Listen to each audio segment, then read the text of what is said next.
Folk radio for the masses. Headline edition, July 8, 1947. The Army Air Forces has announced that a flying disc has been found and is now in the possession of the Army. If the game is rigged, change the game. Game changer. I occasionally think how quickly our differences worldwide would vanish if we were facing an alien threat from outside this world. This is Fade to Black with your host, Jimmy Church, on the Game Changer Radio Network and KGRA, the Global Radio Alliance. I need your help to get to the year 1985. You're listening to Fade to Black with Jimmy Church on the Game Changer Network.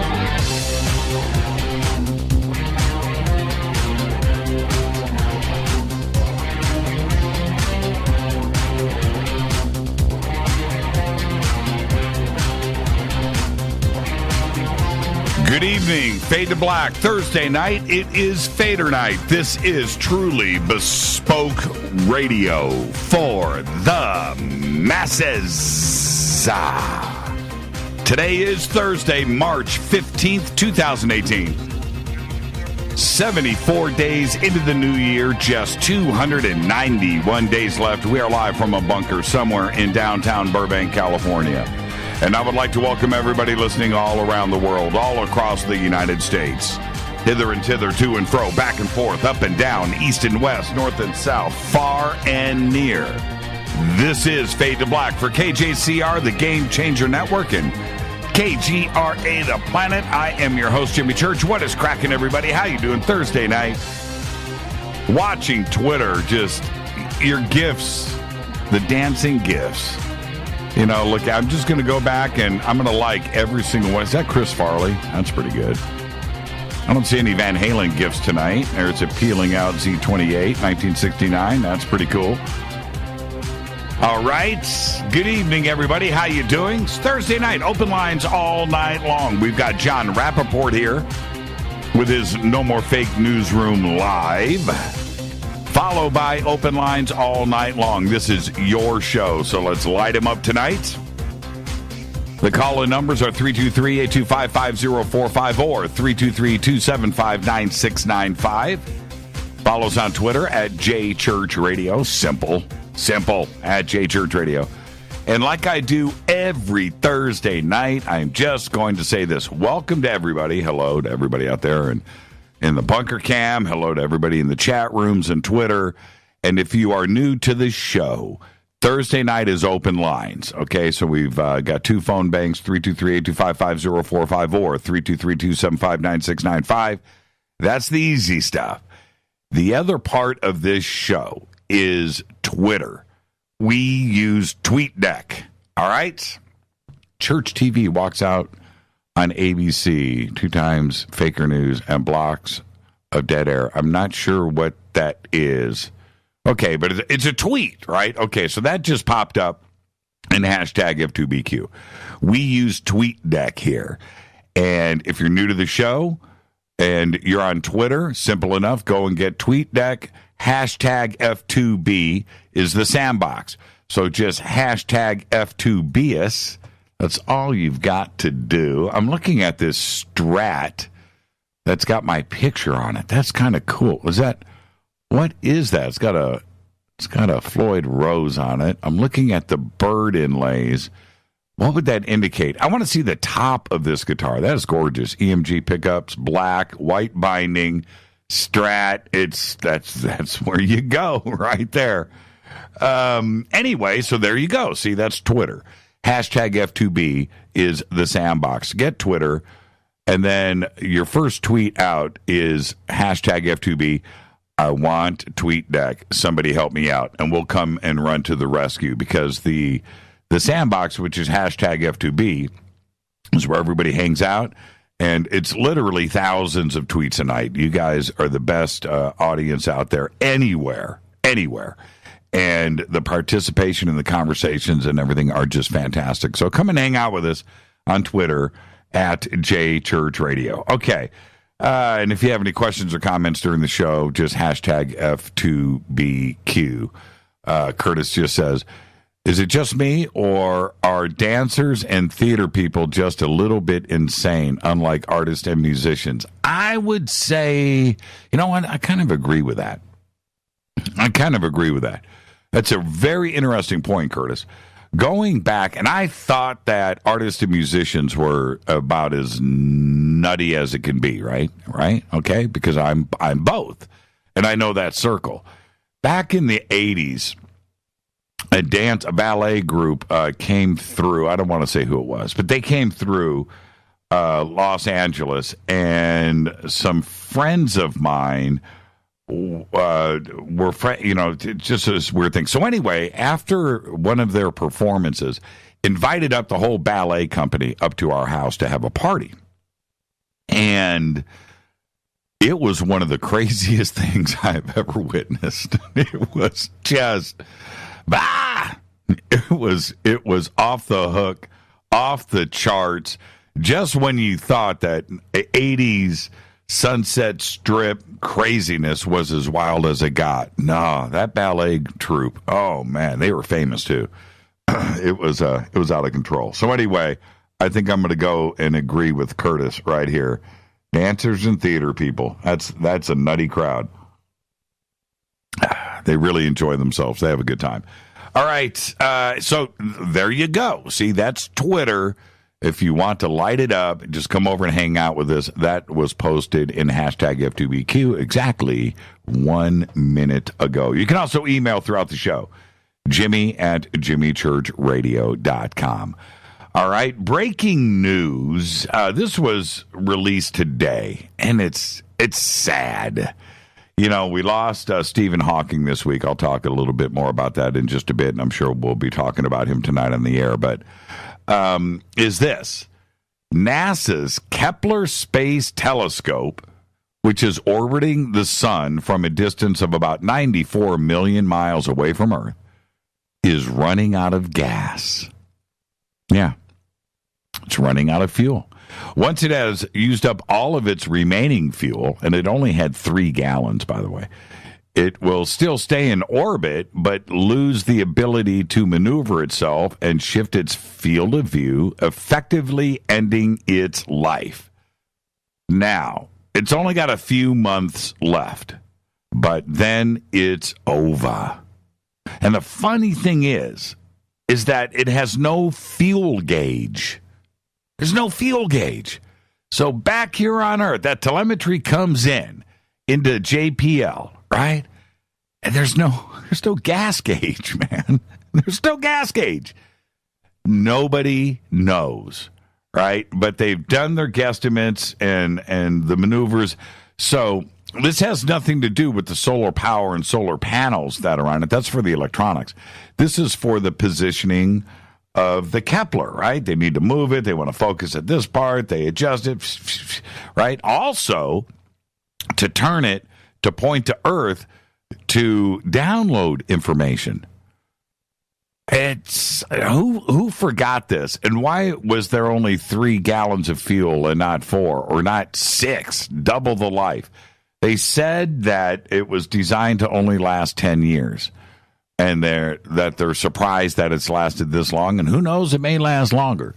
But they don't have the ability now to download any information and reposition it. So they're scrambling now. And why all of this now? Like, nobody made plans and figured this out.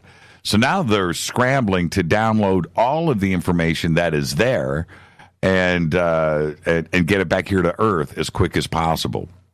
And so that's it. But there's no gas gauge. No gas gauge, no way to refuel it. And I know it's orbiting the sun, but you would have thought that maybe they could have launched a little tanker satellite, a little tanker probe, and go out there and join up with it and refuel the systems and keep it going. But there you go. Kepler is done. Sad, isn't it? Man, those Kepler images are the best. But there you go. Kepler is done. It's done. Just a few months left, and and it's just going to sit out there. And you know what? As if we didn't have enough space debris, so now we've got this monstrosity floating out there. And they're saying, it's it's orbiting the sun. It's no big deal. It has nothing to do with us. Okay, all right. And then wait, something will collide with it. But nonetheless, Kepler's got 3 months left. Okay. We have announced this over the last couple of nights. You can now officially register for OnStellar. You can go and get your username now. And I would suggest that you do it. Get it out of the way before somebody takes that username that you want, especially if your name is like John Smith, Jane Doe, right? People out there claiming all of that stuff now. So you want to get your username, screen name right now. All you have to do, use the promo code Jimmy. Go to onstellar.com. And it says right there, it says participate. You click on that little blue box, participate. Typical registration opens up, right? Your email, a couple of password confirmations, a little referral code, promo code box down there at the bottom. You'll plug Jimmy into there, and then you'll get a confirmation email. You'll click on verify in the confirmation email. That'll automatically log you back in. Boom, you're done. And then at that point, you can create your username.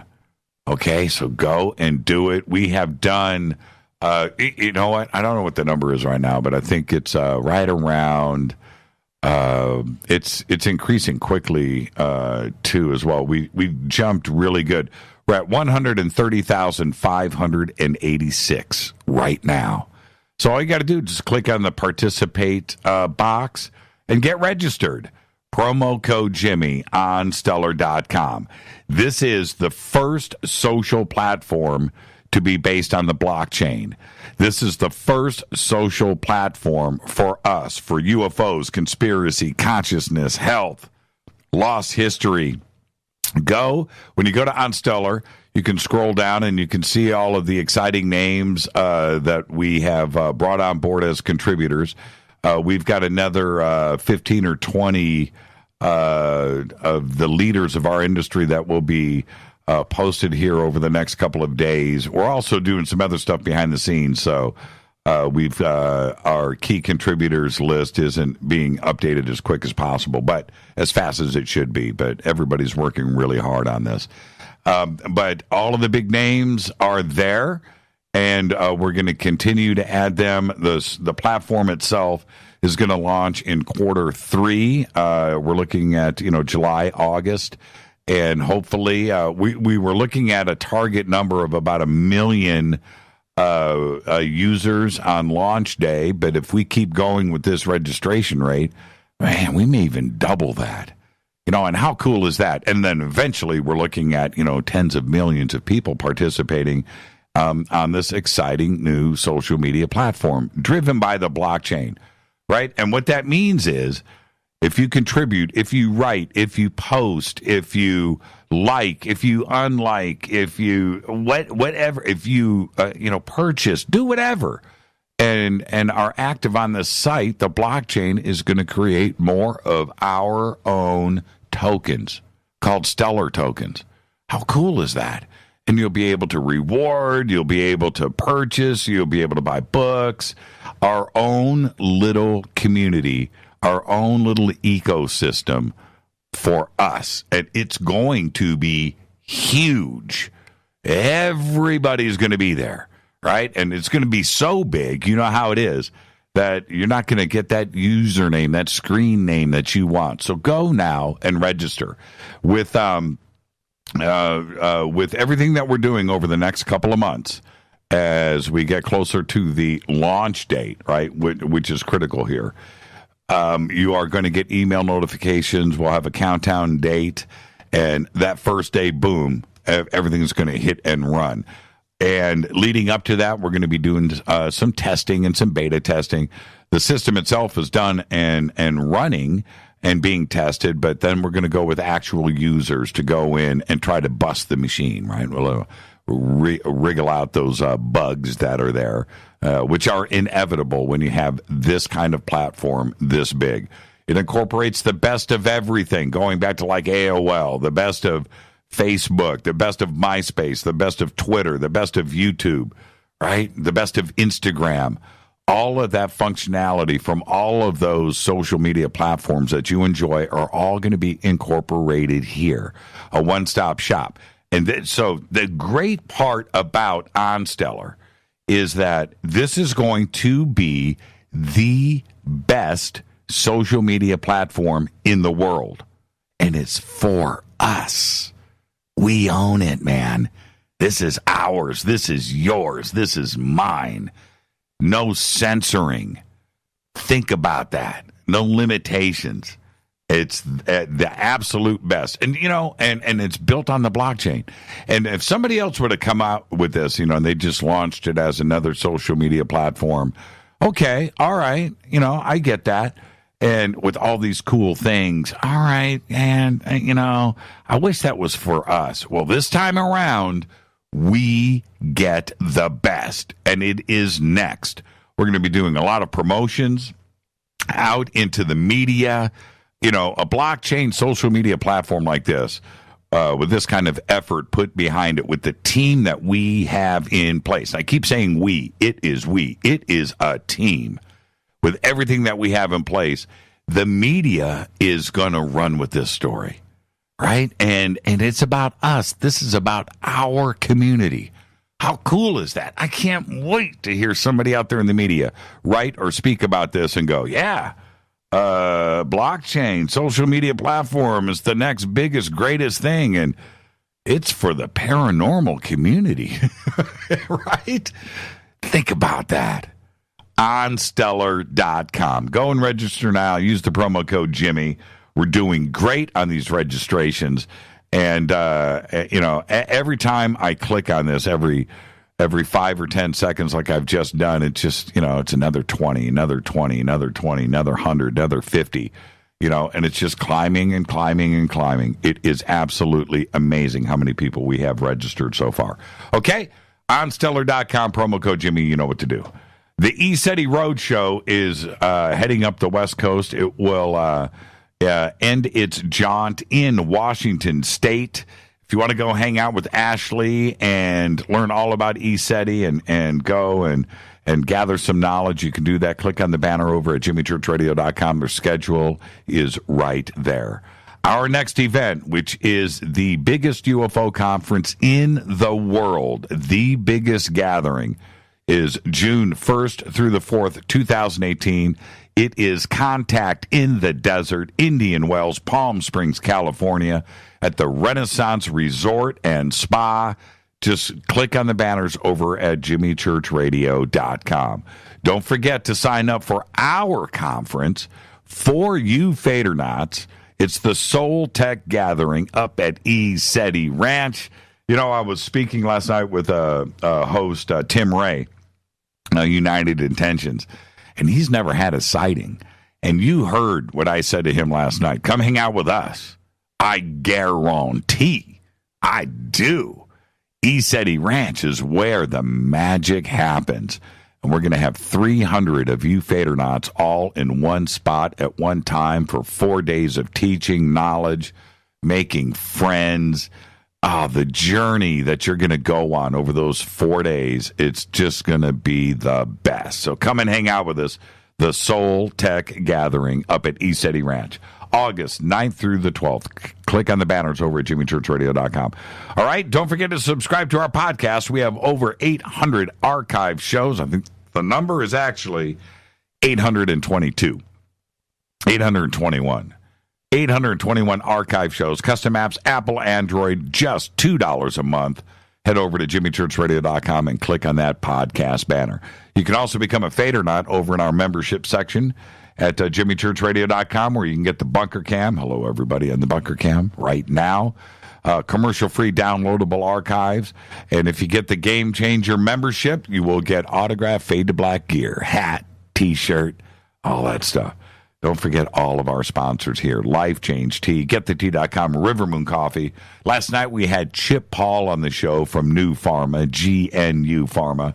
Ancient Life Oil, organic CBD, the best prices too. Sacred Skulls, Numana Food Storage, and, of course, Bearing Optics, our night vision company. Everything is right there at jimmychurchradio.com. Let's get the show cracking. Today happens to be, and I'm going to hit this coffee. I was just talking about the long-haired days of the Sunset Strip, right? Happy birthday to today. This is Frontman Day.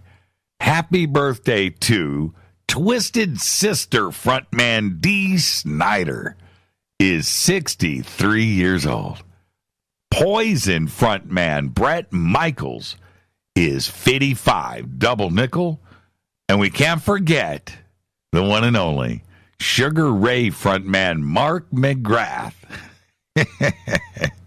He's a frontman.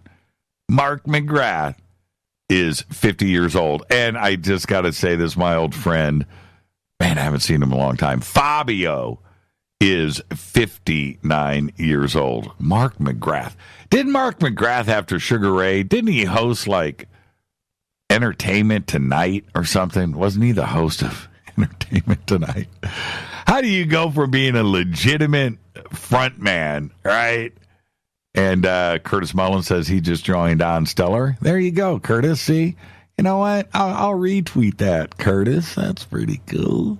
How do you go to being a legitimate front man, you know, like like Mark McGrath? Does that kill your street cred? If he had any street cred, is it killed? I think it was Entertainment Tonight, right? I could be wrong. It was one of those shows. On this day in history, OTD, 44 BC, it went down. The Ides of March. Julius Caesar is murdered. That's right. But most people don't know this. He was murdered by 23 different swords. That's right. 23. Everyone around him had a sword and took a shot. That's crazy. Absolutely nuts. The Ides of March. That was a good band, too, the Ides of March. Okay, you know what? I'll send a T-shirt. Nah, I can't. You guys cheat. You guys Google too fast. There's no way for me to vet. See, you know what? I'll do it. We should go back to our old game show. Remember when we used to do that? Stump the Panel, Stump Jimmy, or whatever that thing was called. And then I can do it in real time. I'll know if you're cheating, right? But anyway, the Ides of March. That was a great band. David Clayton Thomas was the front man for that, you know, from Blood, Sweat, and Tears. They had one hit song, and it was a big song. What was the name of that song? Let's see how quick you guys are. Don't cheat. Don't cheat. All right? Don't cheat. You know, and I'll know if it's somebody young, if it's one of your old schoolers in here, then I know you guys didn't cheat. You guys know Ides of March. Let's see. Okay. There you go. We're on a 20-second delay. And also, Fader Fact. Here you go. Fader Fact. Actor Frankie Muniz. Right? You remember Frankie Muniz. Actor Frankie Muniz suffers from long-term memory loss. That's right. And doesn't remember being the star of Malcolm in the Middle. And that is a Fader Fact. I don't know who the Ides are. You don't? You're old enough. John Proctor? Really? Okay, so now I'm going to tell you guys. Really? The Ides of March. Their song was Vehicle. Extra. Mark McGrath was the host of Extra. Oh, yes. Mark hosted something like Entertainment Tonight. And for whatever reason, he still has street cred for me because I love Elementals. Oh, man. He's a cool dude. He's a cool dude. I would say, I'm going to go back about 20 years. This is probably around the year 2000, 1999 or something. And I was in the Santa Monica Boulevard area of Beverly Hills. And I'm with a group of people, and we were waiting for our car at valet. And up steps Mark McGrath, and he's by himself. And he hands, the valet guy his ticket.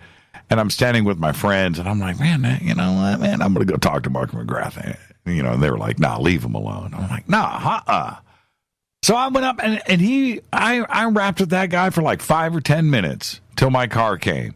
He was a cool dude. So he's got street cred for me. He's all right. I like Mark McGrath. All right. Tonight is another Fadernight with Jon Rappoport and his No More Fake Newsroom Live. He's going to be here in a few short minutes, fewer than a few short minutes, with open lines all night long. Now, I did, we'll do this for the rest of the night tonight, but we lost Stephen Hawking 2 nights ago. And I'm going to go back here. When he first started publishing books in the 70s, and his stuff started to hit about black holes and time and physics and astrophysics, and he started to bust loose with this stuff. Unless you were around in the 70s, you didn't experience that or the impact of it. I'm talking about, this is my memory. It was on the news every single night, evening news, national news, cover of Time, cover of Newsweek, cover of Life, cover of Nat Geo. And it went on like this for a couple of years. Stephen Hawking rocked everybody. And we were going through not only the ending of the Apollo program, but we were starting Skylab and Soyuz. And the space shuttle was being tested and flying around the country on the back of that 747. It was very, very exciting times, and things were starting to break. What was on the inside of atoms, no longer that was the smallest thing. And there were, and just science was cloning. Science was really, really taking off. And Stephen Hawking, when he busted out, it was so groundbreaking, the thought of what a black hole was and what it meant to science, and trying to sit around and contemplate and think about, what he was really talking about and what it meant. It was a crazy time. And Hawking's impact on everybody. Look, Mark Tirana. Look at you. He got his own screen name. That's cool. On Stellar. Right on, Mark. It impacted everybody, and he was a game changer. And when he passed away the other day, caught me by surprise. We all know, about the wheelchair and his communication and how he got things done, but his brain was right there, and I just never really thought, as sick as as he always was, that he's going to be around forever. And he died. And his impact on my generation was tremendous. So, Stephen, I hope you got all those questions answered for you, and I hope you're listening now. But your impact was just without measure. All right? So go out there and figure it out. And also, when it comes to time travel, you remember that, don't you, Stephen? So figure that out and get back here and tell us what is really going on. I miss you already, man. All right, let's do this. I'll be right back with our guest tonight, the one and only Jon Rappoport and his No More Fake Newsroom Live.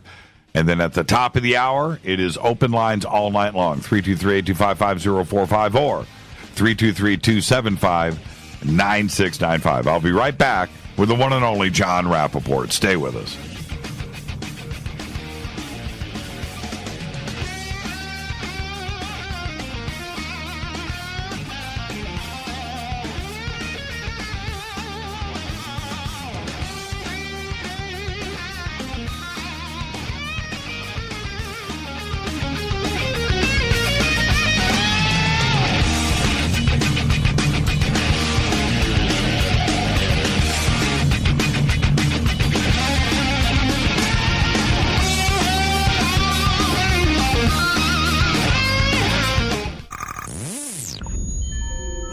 You're listening to Jimmy Church, Fade to Black.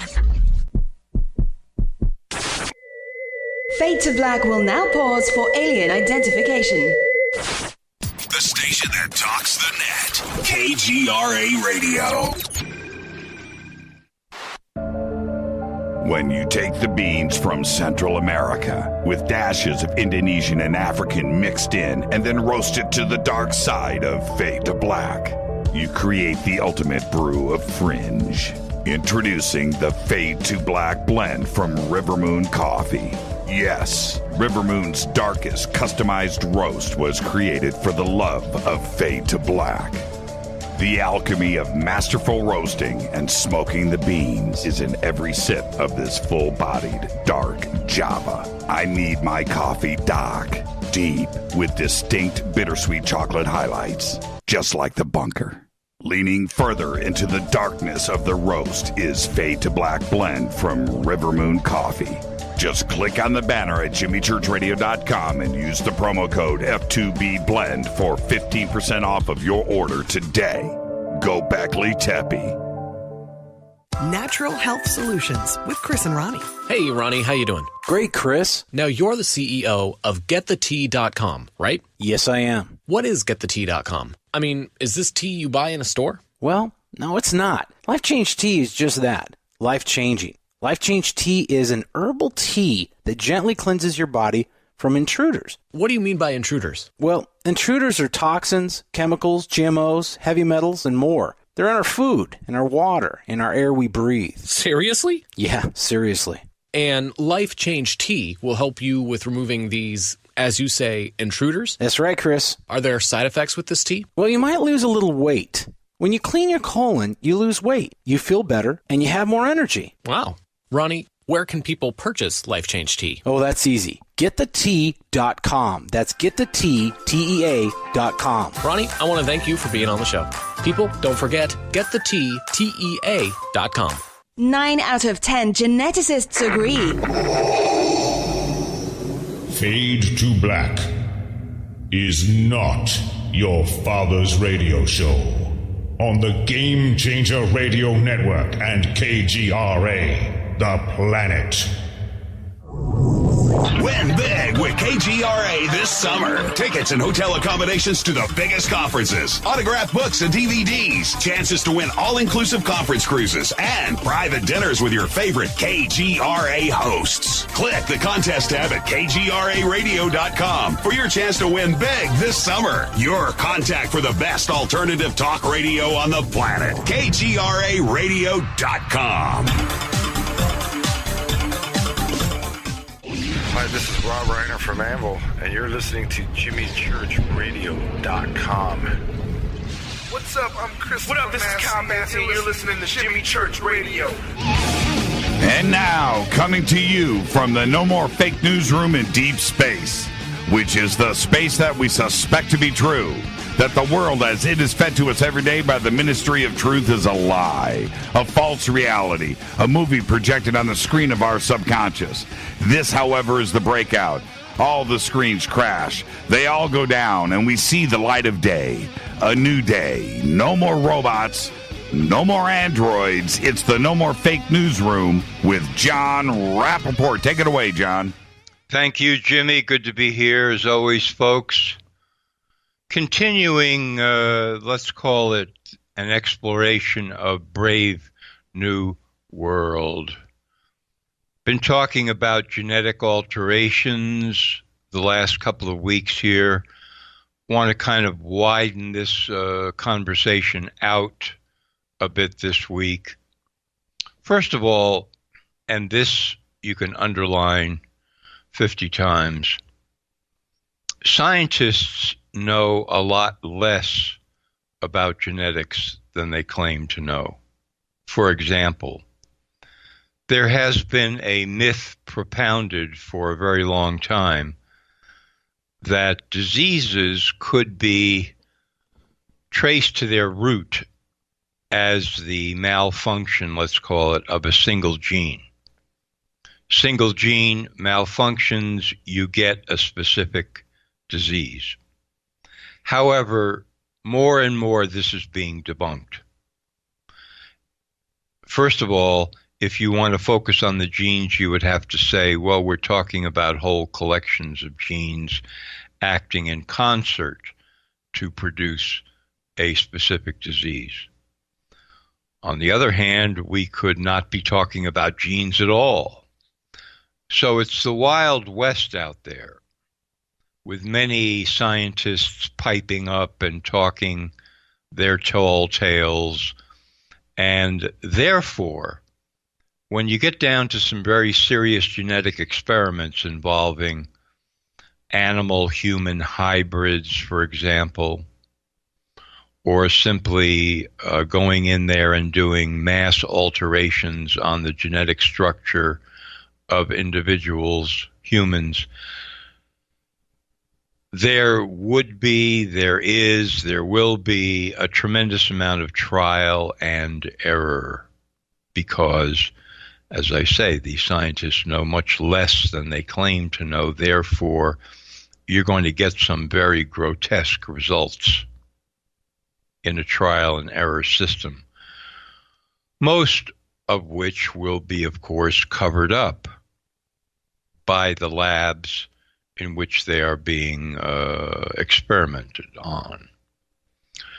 And so we would certainly classify the military under this category, military labs. And we would be talking, for example, about DARPA, the technical research arm of the Pentagon. So I want to go over a few programs of that agency, DARPA. For example, and these are all what you would call underway in some stage or another. To insert visual images directly into the brain, bypassing the normal modes of perception. Think about that. A program to try to install pictures, images, visuals in the brain so that the perception of the individual is ignored. It's not what you see, it's what's put into your brain directly that you see. In practice, here's how it would work. You would be walking down the street and you would see the street. You would see everything you see now. But then images would pop up as, let's call them overlays or substitutions, perhaps, for what you're seeing. And who knows how people would interpret this? Can you imagine?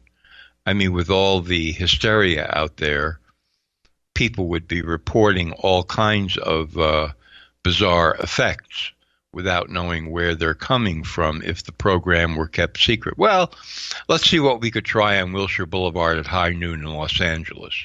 We're going to insert 1,000 images into the brains of 1,000 people as they're walking around the corner of Westwood Boulevard and Wilshire Boulevard, very busy intersection.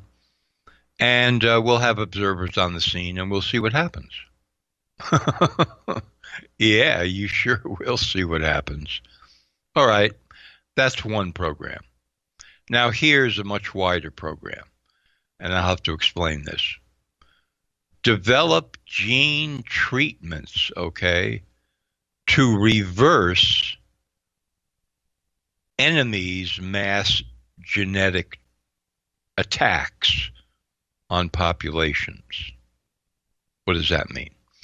Well, there is a technology now called CRISPR, C-R-I-S-P-R, CRISPR, which is a very inexpensive and easy to learn, at least rudimentarily, to do cutting or editing of genes in people, in plants, in animals, anything that's got genes.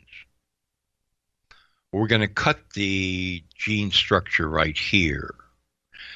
and then we're going to also cut it there, and we will remove that whole section.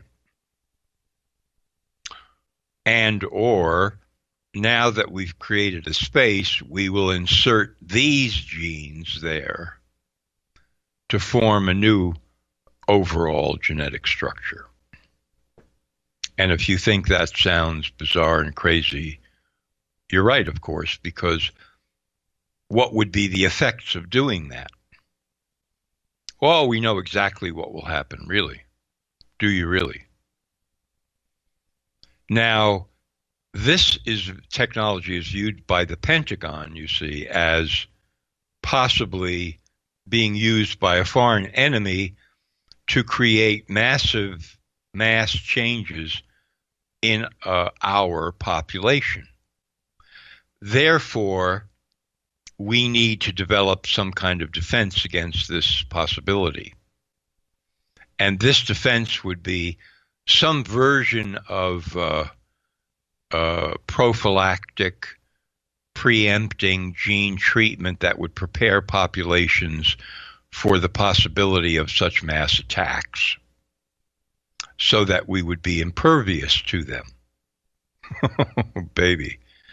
But of course, in order to be able to develop such treatments, our scientists would have to understand exactly how to launch mass attacks on foreign populations, mass genetic attacks, much like the nuclear buildup, or let's call it the biowarfare buildup. That's a better example.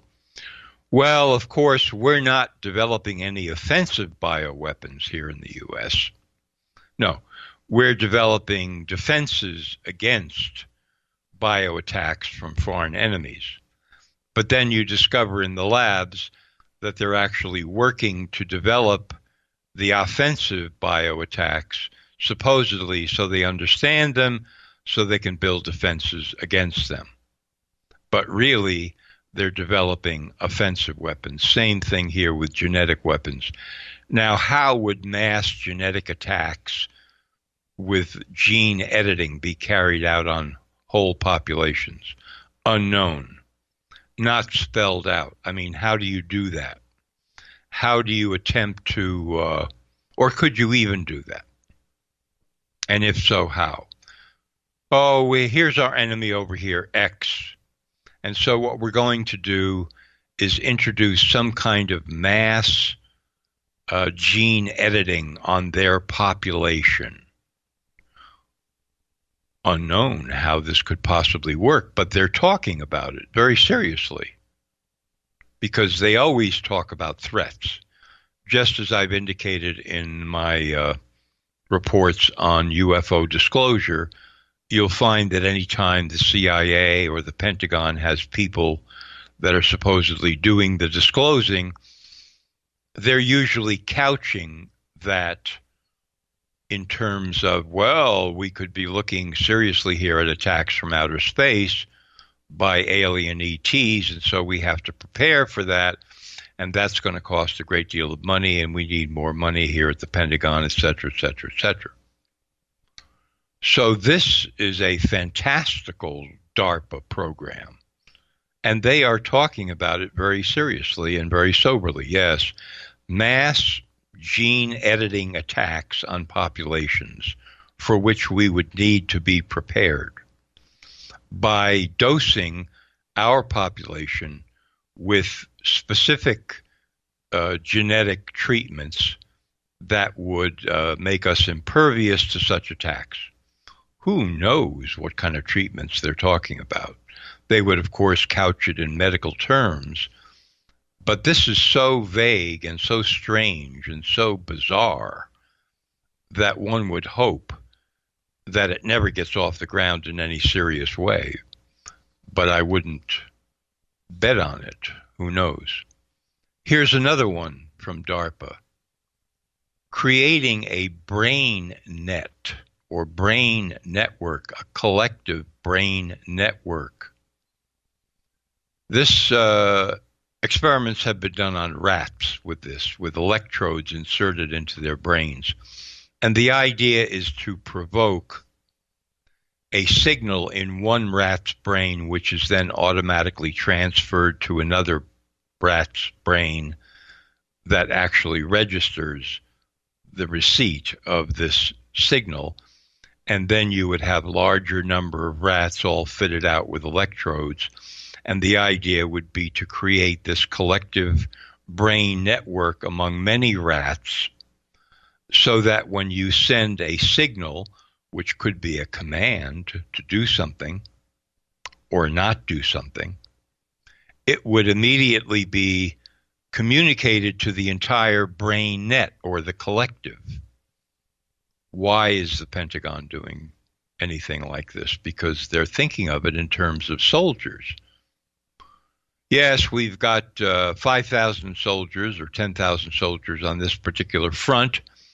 We don't need electrodes anymore. We can do this remotely, et cetera, and we want to issue commands to the entire net, all of the soldiers at once. And this command will be transmitted directly from brain to brain to brain to brain to brain. Wow. This is what these people are thinking about. I mean, I've written and talked on this program about collectivism in many different ways, political, economic, globalist, etc., technocratic. But here we are talking about brain collectivism, where every individual responds in exactly the same way. And this is a program that is ongoing at the Pentagon, at DARPA. Here's another one. Goggles that would monitor human brains to pick up threats before the conscious mind is aware of them. So this, of course, presumes that the human brain does, in fact, pick up threats before the conscious mind is aware of them. That's an assumption. And the goggles would somehow transmit, register, communicate these brain signals in advance of anybody being consciously aware that there is a threat. Well, this, if you want to think about it, brings up the possibility of inventing a threat, communicating a certain signal to the brain that the brain would interpret as a threat, and then saying, oh, look, we have a threat, and therefore we have to initiate action, when in fact there is no threat, called inventing enemies. That's another program. Insects are being outfitted with control systems, brain control systems, to turn them into spies. That's another DARPA program at the Pentagon. To somehow rewire the nervous systems and the brains of insects so that they would perceive whatever they perceive in their environment and be able to transmit it to some central location. So these insects would now be altered and they would be spies. Presumably, of course, to spy on enemy territory. But imagine if this were loosed domestically in the home country, so that insects are actually spying on humans going about their business every day. And here's another one. This was actually publicized to some degree, I think, about a year ago. The use of neuroscience to develop narratives to influence whole populations. So this is neuroscientific propaganda. In other words, the Pentagon is aware that people respond to narratives, stories in the press, stories on television news, stories that are communicated by government agencies, and so on and so forth. They're very aware of this. And so they want to be able to propagandize effectively whole populations with the kinds of stories that are presented in such a way that they have optimum effect on people. People respond to them. In other words, they believe them, they accept them. But in this case, this is not just let's have some writers try it out. This would be testing various stories on brains by hooking up brains to monitors to see what reactions occur in brains when certain narratives or stories are told. And so you can imagine extensive studies being done to register the effects on brains, to collate all the reactions of the brains, to come to conclusions about what stories and narratives provoke the most effective responses that the controllers want to provoke, and then utilizing those narratives through the media. Wow. Wowie zowie. And now I'm going to read from an article in The Atlantic 2015 by Annie Jacobson, well-known author, who's written a book about DARPA. The research on an exoskeleton for soldiers. This is a kind of a suit that soldiers wear. And the prediction is that it would be ready for use in 2018. I don't buy that. But Barack Obama said, I'm reading from the article now, of the suit, the exoskeleton, in 2014. This has been a secret project we've been working on for a long time. I'm here to announce that we are building Iron Man. So this exoskeleton or suit, reading again, engineered with full body ballistics protection, integrated heating and cooling systems, embedded sensors, antennas, and computers, 3D audio to indicate where a fellow warfighter is by the sound of his voice, optics for vision in various light conditions, life-saving oxygen and hemorrhage controls, and more. And more. The suit, the exoskeleton. Okay? Here's a quote from DARPA. This is what they intend. Soldiers having no physical, physiological, or cognitive limitation will be key to survival and operational dominance in the future. So we're talking about the creation of a super soldier. All right? A super soldier. That's the whole idea. And there's a lot of money behind this, which has been given to DARPA. And there are various spin-offs of this. Can you get a soldier who's wounded to go into suspended animation, like a kind of a hibernation, until he can be cared for? That's one possible spin-off. She writes, what if soldiers could have 10 times the muscle endurance of enemy soldiers? What if they could leap 7 feet? Sleep, too, was a focus of intense research. Scientists worked on ways to create a 24/7 soldier, one who required little or no sleep for up to 7 days. This is an ongoing research program. Studying sea animals, for example, because whales and dolphins don't sleep.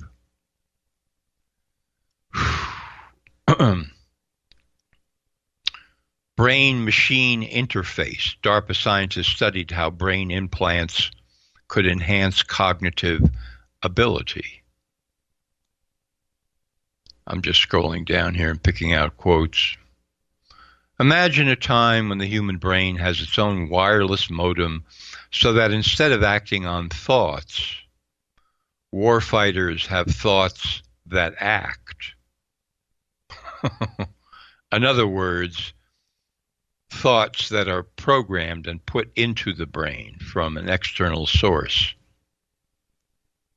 etc., etc., etc. Unbelievable stuff, folks. Quite unbelievable stuff. And the whole idea, of course, is the alteration of the human. And don't get confused and think that this is just for the military. That is the immediate target. But the idea here is to be able to engineer an entire population. And I'm just giving you some examples of what the military is actually engaged in, backed up by a very significant amount of government funding.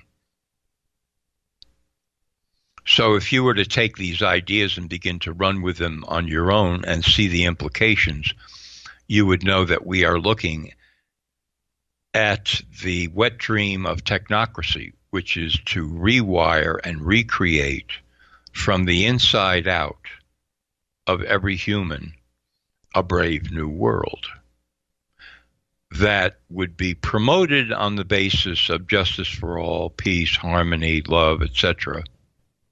But in fact would be exactly the kind of world that other people want for you. No choice, no decision-making on your part. You just fit in. And that's my report for tonight. Jimmy? Scary stuff, all of it. And this is, I'm sitting here listening, and I'm a parent, John, and the ability, let's say this, and we just have a couple of minutes left here before we've got a break, but a couple of things that could happen. One, doctors come to you and say, or you approach doctors and say, you know what, I want blue eyes, I want a little girl, right? Okay, done, right? And they go in and CRISPR and snip and custom. There's that. Anything could happen during that procedure. They could modify or do anything. You don't know. You're not there, right? You don't know, right? So there's that. The second thing is you have a child. There's actually a third. You have a child born, done. They take the baby away and separate it from the mom for a little bit, whatever. There's there's this, there's that. We'll be right back. Snip goes on, and you don't know, right? Little genetic modification. You don't know, right? You don't know. And the third thing is, if this is possible and this can go on, what parent would volunteer their child for this, right? Well, I can tell you that many parents would, because they would buy what they're being sold. This is enhancement. This is going to be a good thing. Oh, great. Okay, it's just another medical treatment. Right. That'll be fine. You know, so there are a lot of people that would actually go for this. Sure. And I see it. I see it. And I know that I just read a huge report. I'm going to send it to you. Okay. You've got to read this. Just read this huge report about just that, about what is going on in these laboratories for not only AI and the advancement of thinking, but the neural connections between human brains and computers, recording dreams, recording thoughts, modifying, going backwards in the other direction from a computer back into the human brain. And this report was written and published December 2017. So, just a few months ago. And you've got to read through this. And this isn't for public consumption, but I'll send it to you. You'll be able to digest it. It's absolutely fascinating and very timely with what you're speaking about tonight. So I'll get this to you. Had I known, see, you always surprise me, right? I never know what you're going to talk about. I would have sent this to you this morning. But nonetheless, Jon Rappoport, you're the best, man. Thank you so much, my friend. Thank you, Jimmy. All the best. Jon Rappoport. And do what I do. Start your day at nomorefakenews.com. All right, it's Thursday night. It is Fadernight. 323-825-5045 or 323-275-9695. We can talk about everything that John just laid out. Absolutely amazing. We have Kepler going down. We have Stephen Hawking passing away 2 days ago. We have the new Go Fast video from Tom DeLonge. And, of course, on Stellar, the new social media platform. Lots to talk about tonight. Open lines are next. Stay with me.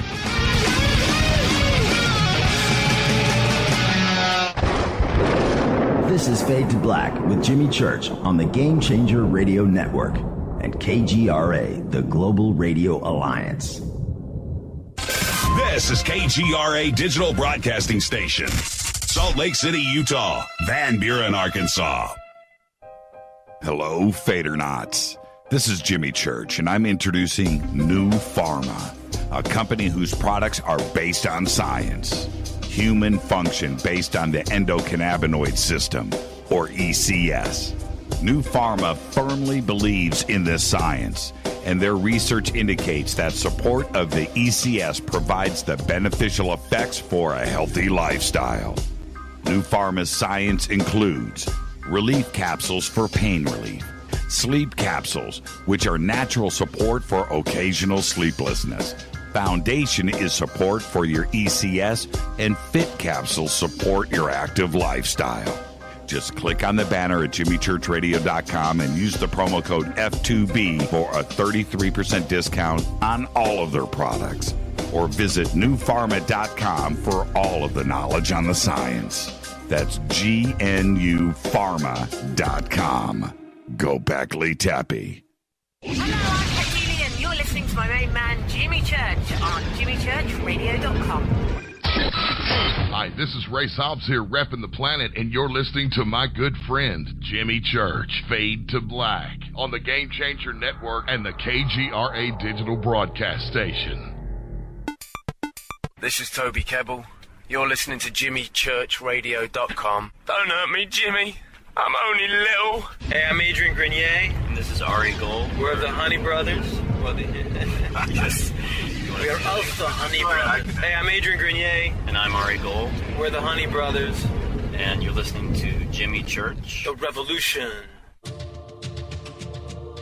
Ancient Life Oil. Life-changing. The real oil. CBD is truly ancient life oil from the source. This oil has no psychoactive effect and is also legal in all 50 states. When you're healthy, you're happy. The truth about this wonderful plant is that it wants to give back to mankind life, longevity, and happiness. Ancient Life Oil are golden grade, all organic, non-GMO, and infused with high-quality liquid coconut oil. It's simple. Just go to ancientlifeoil.com today. That's ancientlifeoil.com. The best, purest, organic, and non-GMO CBD in the world. Go Beckley Tappy. The statements made regarding these products have not been evaluated by the Food and Drug Administration. These products are not intended to diagnose, treat, cure, or prevent any disease. Please consult your healthcare professional about potential interactions or other possible complications before using any product. This is Micah Hanks of the Gralien Report, and you're listening to Jimmy Church on Fade to Black, across the globe on the Game Changer Radio Network and the one and only KGRA Radio, The Planet.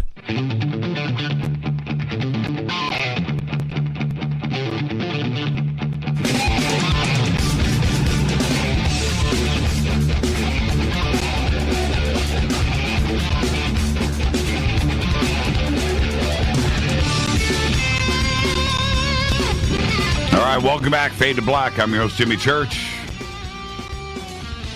It's Thursday night. It is Fadernight. Open lines all night long.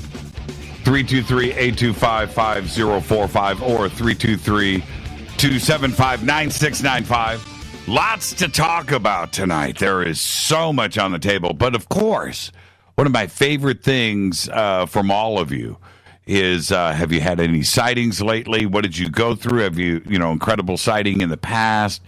Ghosts, near-death experiences, all of that stuff. I just love to listen to you share those experiences. So we can do all of that tonight. And like I said, so much to talk about. And the phone lines are now open. I've got people on hold, so you just wait right there. And I want to go over, some of the things this week. The passing of Stephen Hawking, and that great mind is now gone. And so we can talk about that too as well. And Kepler's a big deal. The Go Fast video from To the Stars and Tom DeLonge. Have you seen that? Of course, on Stellar. So much to talk about tonight. Let's go here first. I'll go to area code 360. Hi, you're live on Fade to Black. Who's calling? Yeah, Jimmy, this is Phil Christopher here in the Northwest. Hey, Phil, how are you? Hello? I said, how are you? Oh, yeah. Okay. On the Jimmy, the Rappoport report, what kind of bothers me on that one is if DARPA is releasing this stuff, and the government is usually 20 to 40 years ahead of us, where are they actually? Well, yeah, I mean, DARPA, and Phil, thank you for the phone call. You're absolutely right there. See, but the thing is, DARPA is the government's think tank and lab for the defense side of things. And what they have been focusing on lately, and Rappoport brought this up with Annie Jacobson's new book. We had Annie on the show last year when she released it. Is their focus? Their focus is in a lot of different areas, but their focus right now certainly is AI, drone technology, and neurotechnology, and trying to. And I think that they've got it down already, according to many. The interface between our brain and a computer. And remember that it gets a little complex. And so you have to develop a machine language to convert and translate what's going on in our brain and get that onto a hard drive and turn that into usable data, and vice versa. And that's the interface that they are working on now.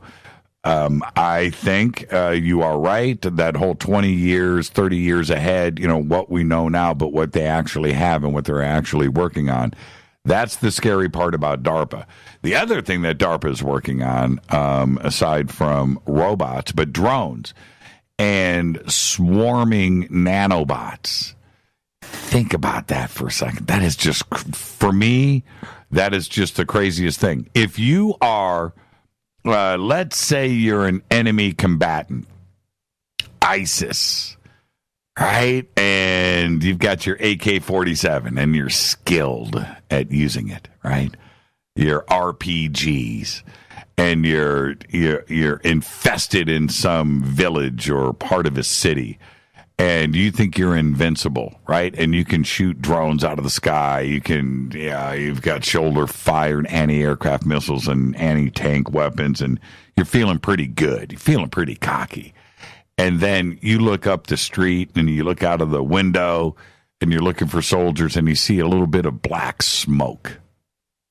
A little bit of black smoke. And you're like, wow, what is that? And you're looking, and the next thing you know, it's 10,000 little flying nano gnats, right?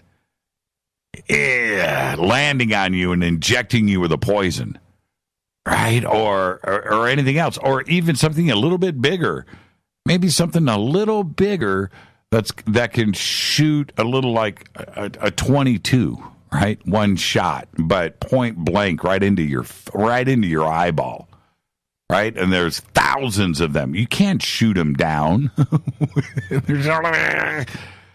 That's what they're working on, and it's close.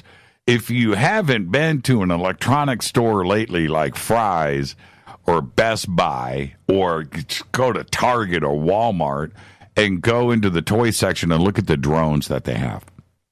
Right, every size, shape, and the technology of a little drone, those little drones, I've got a couple of them here, and those little drones, and getting some serious computing power into those little things are nasty.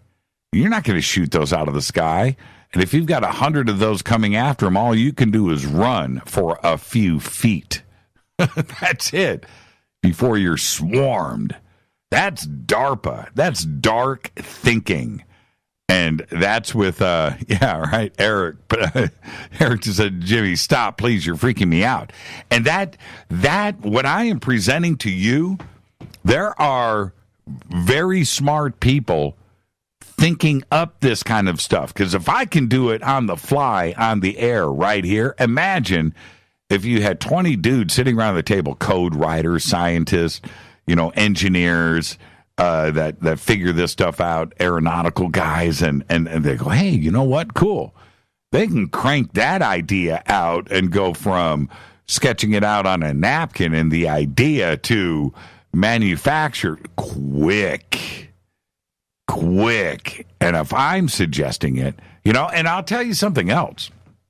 You can take that whole idea to another level. What if, think about this for a second. Not big Tomahawk missiles, but what about some little missiles? Tiny ones. Right? And you fire off at all intelligent. Right? All intelligent. Not one big, but just swarms of them. Cheap. Think about that. The technology to get stuff onto a chip, not with location, GPS and everything else. You've got GPS trackers placed in your luggage now. They're everywhere. You can just go buy them for a couple of bucks and put them anywhere. You can track your kids. They don't know. Drop one of those in a backpack. They don't know. Right? All right. Yeah, Rita just said, stop scaring children. Let's go back to the phones. Hi, you're live on Fade to Black. Who's calling? Deb from Sacramento. Hi, Deb. How are you? Oh, Jimmy. Good. How are you doing tonight? I'm doing good. It's Thursday, Deb. It's Thursday. What's on your mind? Oh, get ready to have your mind blown. You think as much as I listen to this show and I talk to you and everything, I've never once had a dream about you or the show or anything to do with any of this, okay? Okay. I had a Whopper the other night, and don't worry, it's G-rated, and I'll nutshell it because it was, how some dreams seem to go on, but it was, I can comprise it, give you the abridged version. You were at my door with Rita, banging on the door, begging to broadcast the show from my house. Can we come in? The CIA's trying to shut us down. They're monitoring us. We need a different frequency to broadcast from. I'm like, yeah, come in. Come on. So I go, how are you going to do it from here? Well, don't worry. All I need is a corner in your living room. I go, well, how are you going to make it like the bunker?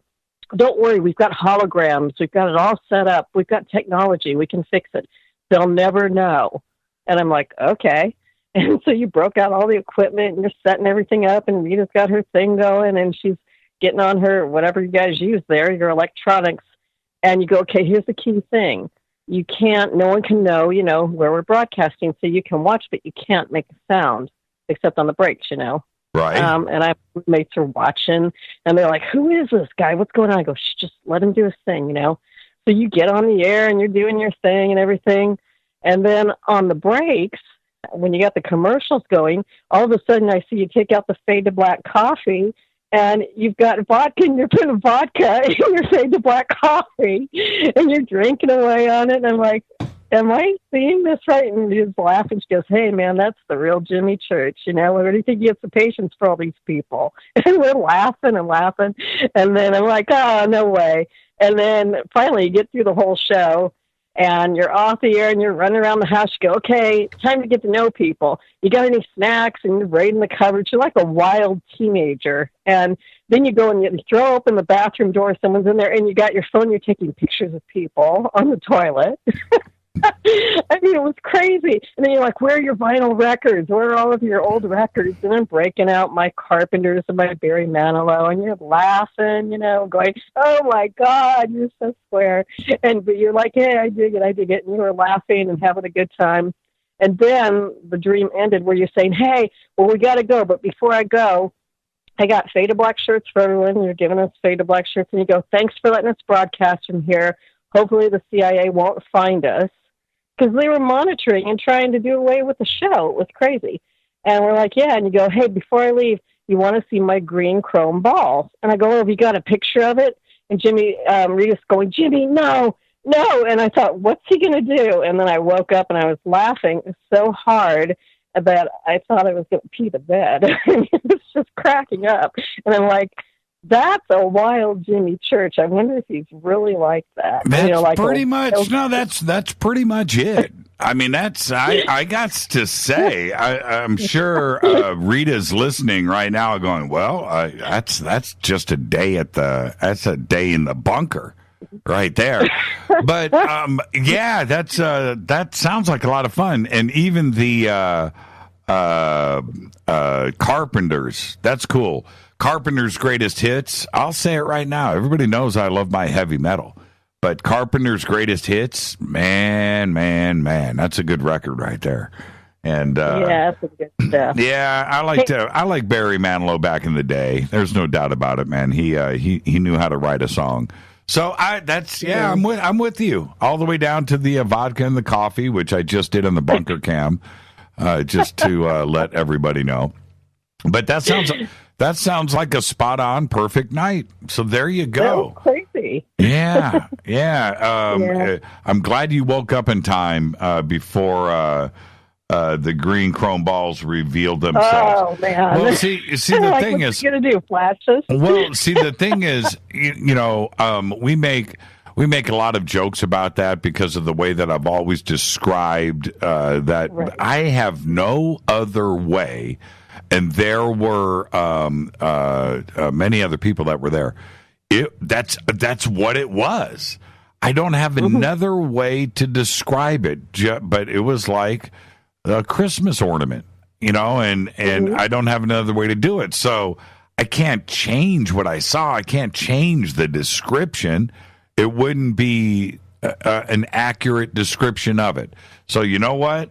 I know I say it all the time. You can go and see your very own green chrome balls, and whoever wants to laugh at that and go, what did he just say? Well, then they don't know the original story.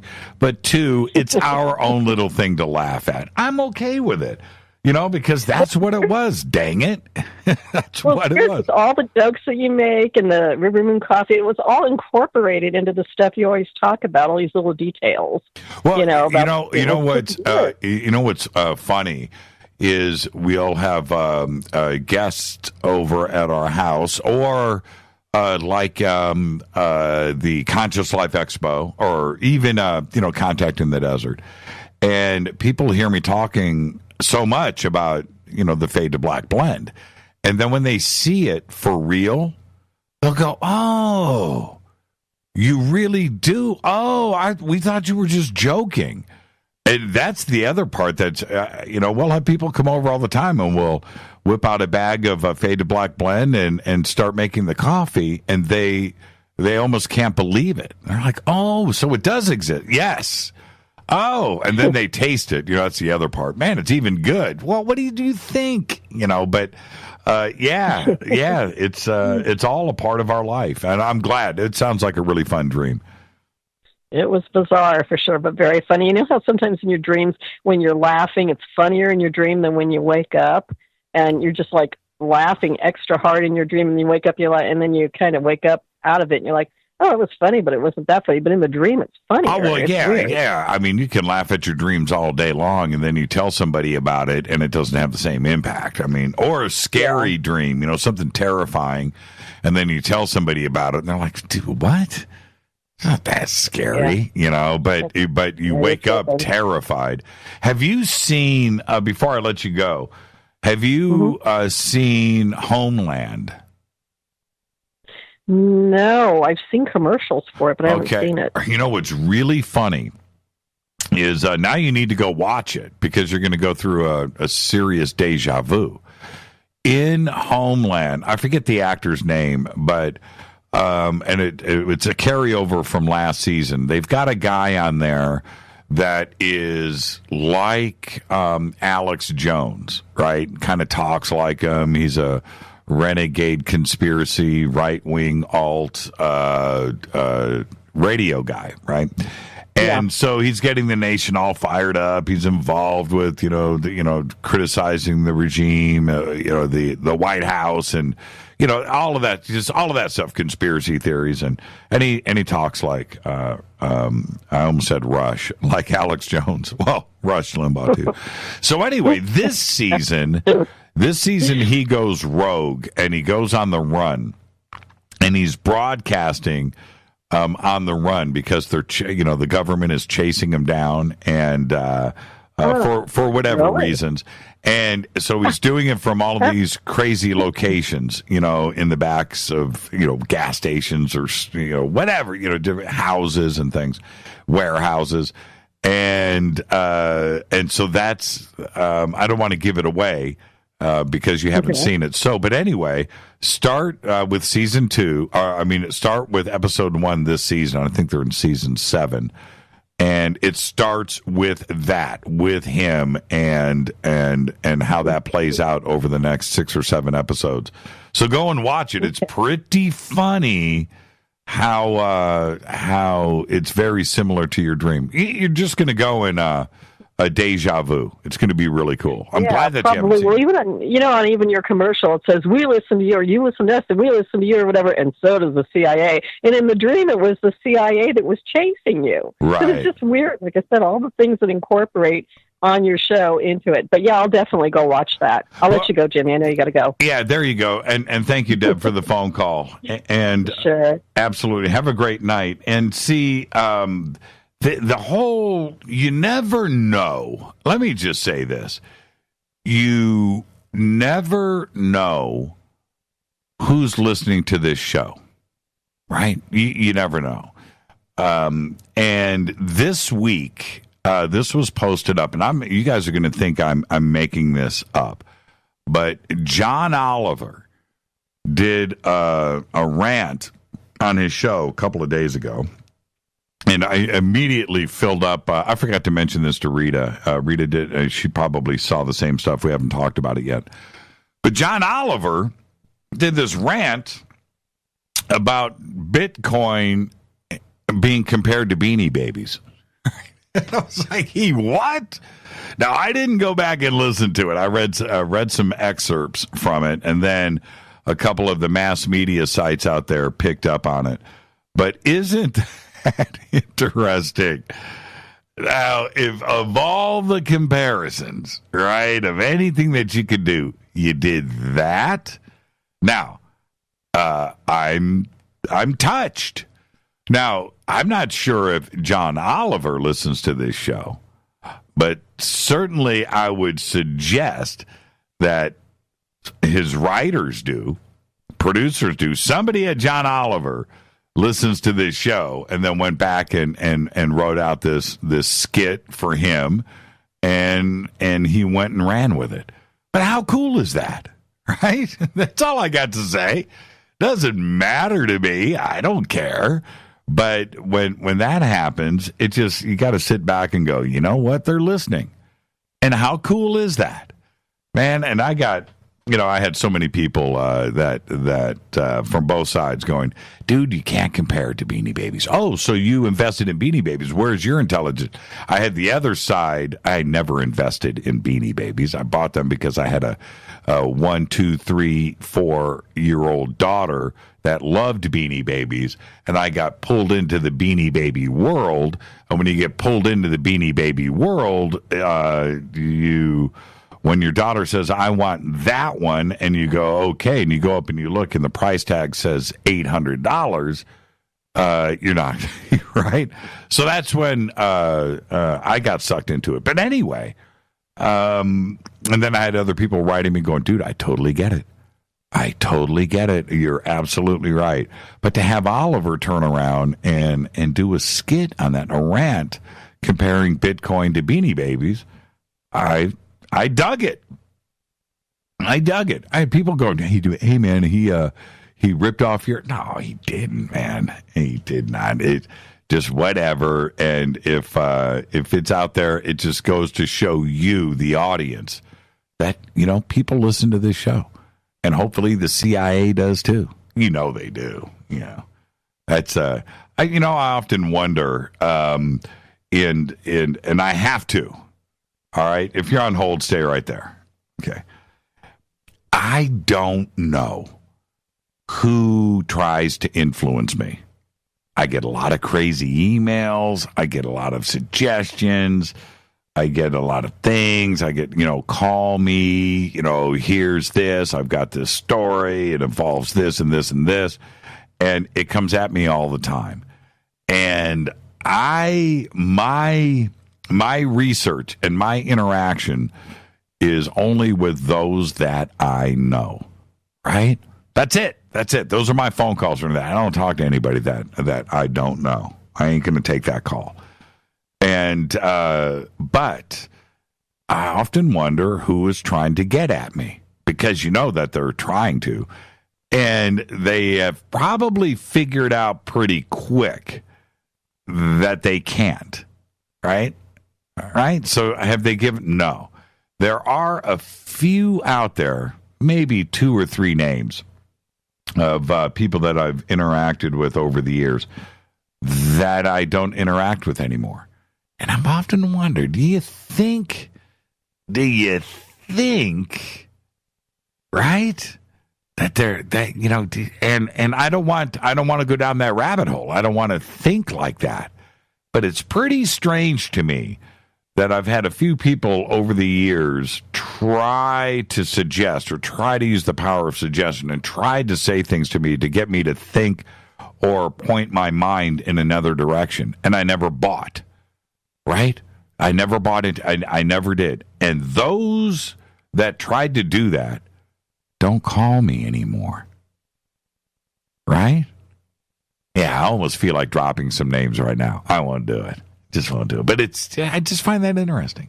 I do. And the other, I don't have time to pick up a call before this break, so we'll do that after the break. That visit that we had over at the house last year, I'll have to defer this to Rita. Rita, when did the census agents show up at the door?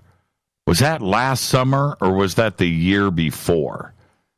And when they showed up and opened up the door, there's this woman standing there with an iPad in a suit. She's in a full-on formal business attire. And I'm like, what? And she started asking me these questions, and I'm serious. Very personal things. I'm like, you're with the census asking me that, and I shut the door right on her face. Right? Like 2 days later, the next day or 2 days later, it was on the weekend.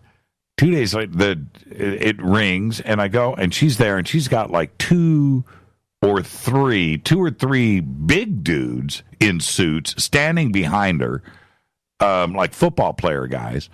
And she's like, I'm with the census. I'm back. And I'm like, I don't want to talk to you. How many people live here? None of your business. What's your name? Ben Gespit. And, and she's got this tablet out. She goes, but I need to ask you these questions. No, you don't. And I shut the door on them. And they never came back. Across the street from our house, I saw it looked to me, I swear, like two unmarked Crown Vics. Two government Crown Vics. What the hell? They never came back. And I'm just saying, they figured out really, really quick that I ain't playing that ball, if that's what they were doing. But it was just bizarre. All right, I'm going to take a break. When I come back, more of your phone calls. It's Thursday night. It is Fadernight, 323-825-5045 or 323-275-9695. Thursday night, Fadernight. It's your night. I'll be right back.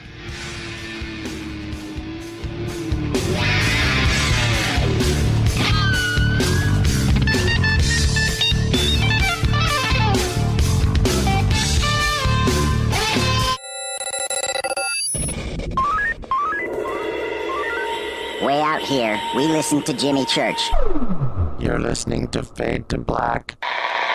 Always on the edge of the hottest alternative talk. Jimmy Church with Fade to Black. KGRARadio.com. ¿Qué tal, mis amigos? Yo soy Mario Carson, el tiburón, y los invito para que escuchen a mi buen amigo Jimmy Church Radio. ¡Claro que sí!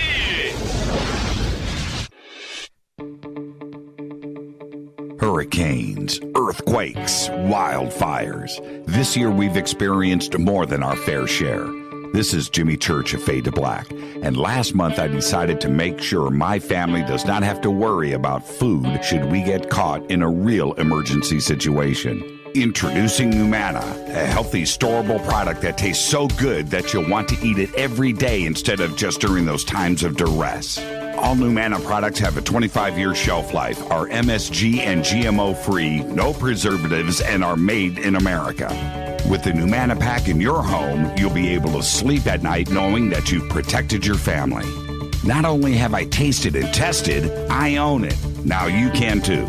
Just click on the Numana banner on JimmyChurchRadio.com and use the promo code Jimmy when you order. In addition to a discount, we'll send you an autographed Fade to Black t-shirt. Seriously. Go Beckley Tappy. Do you worry a lot? Whether you're a college student, busy professional, parent, or grandparent, ongoing stress and elevated levels of the stress hormone cortisol can rob your memory, your health, and your future. Now you can combat the effects of stress and anxiety while improving your memory and recall at the same time with the dietary supplement Calm and Clever. Studies show that the ingredients in Calm and Clever reduce cortisol by as much as 30% in 1 to 2 weeks. Call 1-800-758-8746 or calmandclever.com.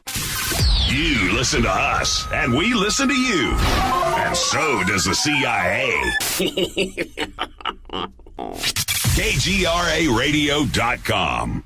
Hi, folks. CBD is the home run hitter for health right now. Why, you ask? Because of what it does for the body. Unfortunately, I can't tell you all about the benefit. You know, there's reasons. Do your due diligence and log on to AncientLifeOil.com. That's AncientLifeOil.com. Ancient Life Oil uses organic ingredients and is blended in coconut oil for some of the best benefits. Legal in 50 states and non-psychoactive. Log on to AncientLifeOil.com. That's AncientLifeOil.com. You are listening to Fade to Black with Jimmy Church on the Game Changer Network. Oi, oi, I'm Reese Evans. You're listening to Jimmy Church. This is Revolution. The revolution will not be televised. The revolution is on radio.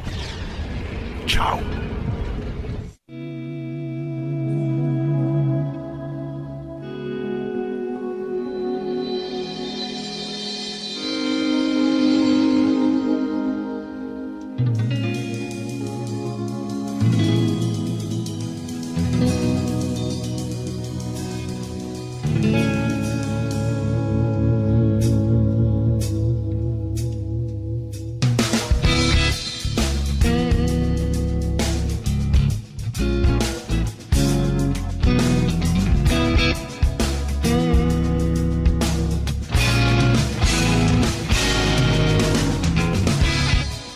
Fade to Black, Thursday night, Fadernight. Open lines all night long. 323-825-5045 or 323-275-9695.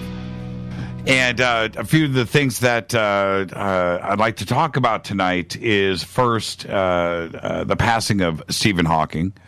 And that's a really, really big deal. He passed away 2 days ago.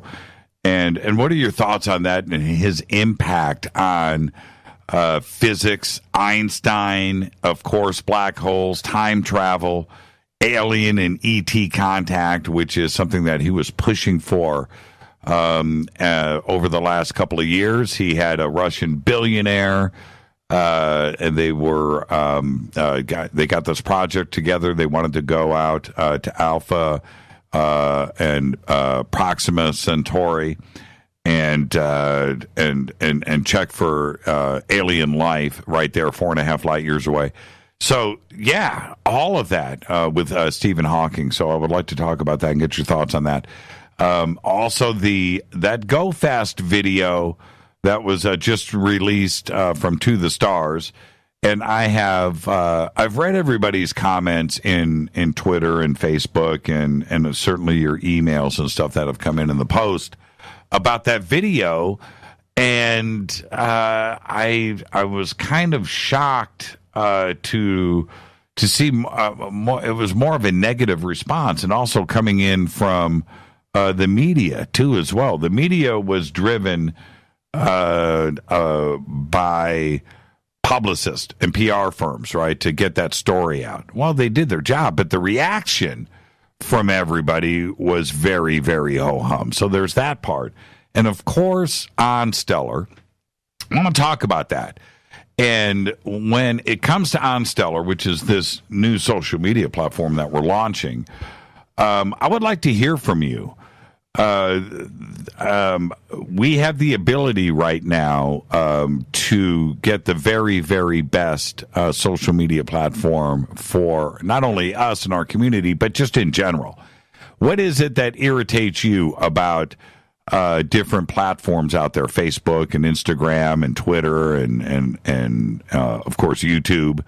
But what are the things that you like?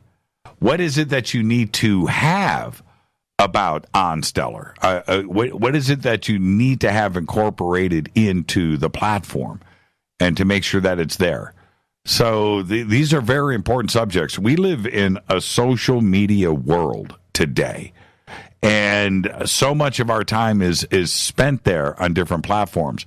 A lot of use is spent on just one platform. So where do you go? Is it Facebook? Is it Twitter? Right? Is it Instagram?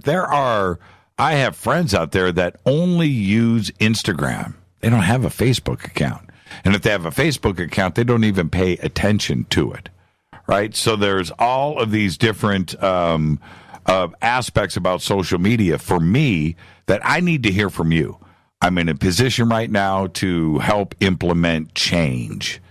And I think all of that is important. Also today, and thank you, Mark, I posted up in Facebook, Putin in an interview yesterday said that they are going to launch their own Mars lander in 2019. Our next one, it's called Mars 2020, Lander 2020, whatever, Mars 2020. That's launching in 2020. And they're going to beat us to that. And then he said, we're putting men on the moon and we're putting men on Mars now. And I posted a picture of their Proton rocket with these Proton engines. Look at that thing. It's massive. So that's going on. So obviously we've got a new space race and everybody is trying to get to Mars first. Is Russia going to pull that off? They beat us to the moon. They beat us in outer space on all fronts. They didn't beat us to the moon with a man on the moon, but they got an object to the moon before we did. So there's all of that. Okay, let's go to the phones. Hi, you're live on Fade to Black. Who's calling? Hey, this is Judy from the Census Bureau. But since we didn't get any response from you when we came to your door politely asking questions, I'd call and ask my questions online. Oh, really? Okay. So do you have that? Do you have that tablet? I do. You know, it was. I have to say that I have been on this planet for 54 years. I've lived in a few different countries. I've lived on different army bases. I've lived in so many different cities. From Chicago to Kalamazoo to Indianapolis and all over Southern California in different cities. And I have never, I lived in Memphis, I have never had the census knock on my door. Well, maybe if you didn't move around so much, we'd be able to catch up to you a little bit quicker. I thought, I've often thought that too. But so this is Susie Q, by the way. Hi, how are you? But have you? How long have you guys have that beautiful farm up there? How long have you had that house? We've been here what year is it? Okay. I'm not very good with time. Give me 10 years, 15 years. I've lived in. We lived here 4 years, but we lived in Independence, which we lived there since the kids were 2.5. Susie, in 4 years, has the census knocked on the door? Never. And you are my age. You're younger than me. So you're younger than me. And so, but in your 50 years on planet Earth, have you ever had the census knock on your door? No, I can't think that I did. Okay. And so I've been living in the States. Since 1984. And they've never knocked on my door. It's bizarre. And then to have them come back with 3 dudes that looked like they played for there Ohio was something State. weird about that. I'm serious. They looked like they were Ohio State offensive line dudes, man, that played in the Rose Bowl. These dudes were big. And there's 3 of them in suits standing like this intimidation thing, and you're going to answer her questions. Right. It was bizarre. Right. And that is very, very bizarre. I so regret. This is what I regret. I didn't answer the door with my cell phone. That was the first thing. And the second thing is I didn't videotape or take a picture. I so regret. And so after that, this is what I thought. I thought, okay, they're going to be back. And when they come back again, and I'm going to be ready. And I thought that for sure they were going to come back. I went and looked out the window to see if they were at any neighbors' houses, and they were gone. And I'm telling Rita about it, and we were pretty freaked out. Because it wasn't the census. I just don't know who they were. And they didn't. It's not like they had a warrant or they were. If they were IRS, they would have said that. If they were FBI, they would have said that. So who were they, and why were they knocking on our door like that? And I just wonder too about having a woman come to the door. If that was like their way of, well, we'll just bring this nice-looking woman over. I don't know if she was nice-looking, but we'll dress her up nice and make her look all official and stuff, and see if they can get something out of you. Yeah, she was. And then they bring the big guns out. Yeah, that's creepy. Yeah, she was. That is very creepy. I want to say she was like Asian, Filipino, and looked like a 30-year-old Asian female FBI agent. That's what she looked like. She had long black curly hair, really well done, business suit, like black shoes, looked like a cop. She looked like a Fed.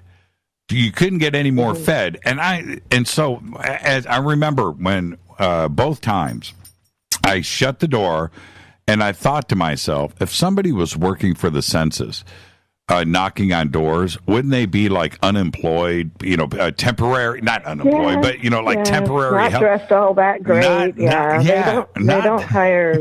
This was a Fed. I agree with you there. Yeah, this was so I wanted to talk.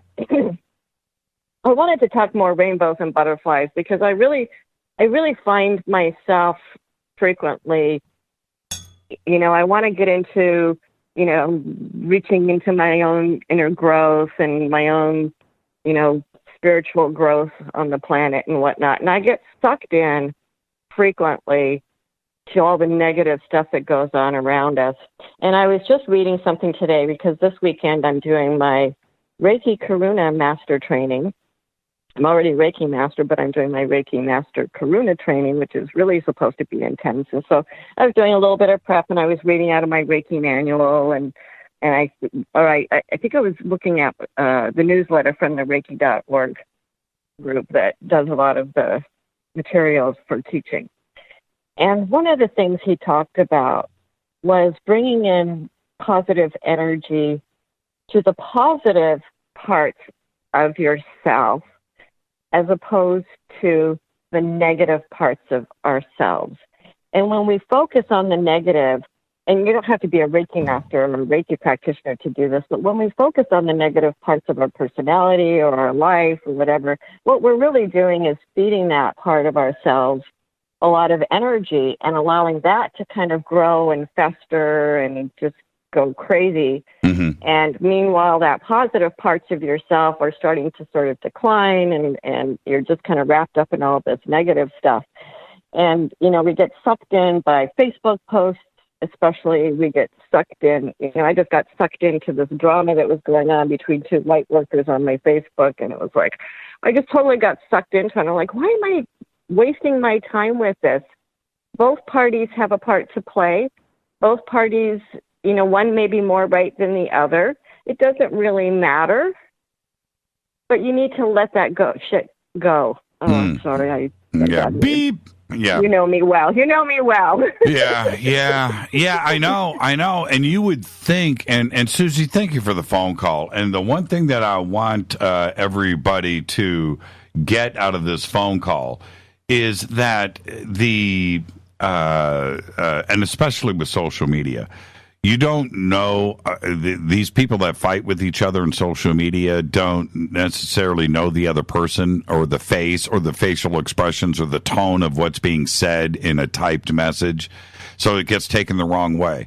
But the other part of it, and I'm serious, how can you call yourself a light worker and attack somebody else or tell somebody else that they are wrong or tell somebody you are not... And I really mean that. We could spend the whole show on that. Exactly. And for this one person, it was really about standing in his own truth and finally saying, hey, this person has maligned my reputation, just like what happened with Corey Good and David Volkock. People were maligning their reputations. They were saying things that were untrue. And I can understand it from that point. But at some point, you got to go, you know what? Done. Yeah. Done. And I am that way. Done and let it go. Anybody out there, you know, because I interface and I am active in social media and I do interact with this audience on a one-on-one basis, and it doesn't matter if it's here or over at Coast to Coast, I interact and I know a lot of the audience, right? And the second that anybody out there attacks anybody else, and it could be another show host, it could be a YouTube video, it could be an audience member, but the second you start making stuff up and attacking people, I don't have time for it. I'm absolutely check out. That could be the worst person on the planet that you're attacking. Whether, you know, you love Clinton or hate Clinton or what love business? Trump, hate Trump. Right. Maligning them and feeding that beast, whatever your opinion is, or saying derogatory things. Yeah, there's something, you get to a point where it's fear porn. But at the same time, you do need to inform yourself about what's going on. But when it gets really disparaging and mean-hearted and mean-spirited and there's no real thought going into, are we presenting fact or are we presenting bullshit? Well, because Susie, one of the things that I found on my Facebook frequently was people will put these memes up and they've not researched or looked at, is it even true? No, is there a grain of truth in there? No, 99.9% of it is not true. That, to me, that's very frustrating when I see that kind of stuff. Susie, this is what you do. Block. Yeah. I just went through my Facebook and I went through my friend list and I went, okay, here's two questions. A, would I go out to lunch with them? Right. Or B, do I align with their beliefs? Absolutely. If I don't align with what they stand for, or I would not go out to lunch with them, they're gone. And I did it with all the love in my heart. They're people I cared for at one time in my life. They're people that I think are lovely deep down inside. But I just can't handle the crap anymore. I don't want to see it anymore. It's more upsetting to me. And I got to look after myself. Yep. And my own energy. And if that's draining my energy and making me feel so angry and upset, right, I don't need it. That's it. And it's just better not to be there in my life. Block. And so with all the love in my heart, I let them go. Block. And that's what we've got to do. Block. Yeah. Well, I didn't block them. I just unfriended, Have a great night, But I'm Susie. also not going to say mean things about them either, because they're, deep down somewhere, they're good people. Then you're feeding into that loosh. Misinformed. Yeah, block. Yeah. Just block. Unfriend, block. Yeah. Have a great night, Susie. Yeah. All right, good talking to you. It's great to hear your voice. Susie Q, everybody, right there, live. Hi, you're live on Fade to Black. Who's calling? Hey there, it's Kendra in Ventura, CA, California. How are you, Kendra? Oh, I'm doing excellent, Jimmy. How are you doing, man? It's Thursday night, Fader night, Kendra. What's on your mind? Okay, so I wanted to give you some personal insider information on the census people, but before I go there, I have a question. It's actually an administrative question. On the website for one of the call-in numbers, it's 9697 on the page, but you've been verbally saying 9695. So I just wanted to bring that to your attention. I'm a detail person at times. Anyway. Wait. What number are you dialing right now? I forget which one I dialed. I kind of bounce between the two, when I try and call in, so I can try and get through. So it's the one ending in 9697 on the website, but... No, it's 9695. So you're saying that on the web we've got it wrong. I know the number is correct, 9695. Okay, there you go. All right. Well, thank you for that. So on the census, a fellow Green Party state leader, not just a voting Green, actually did work for the census. Sometimes they will hire independent consultants, just like our federal government is prone to do. And so he's definitely. I've lost track of him, but I don't think he's on this planet anymore.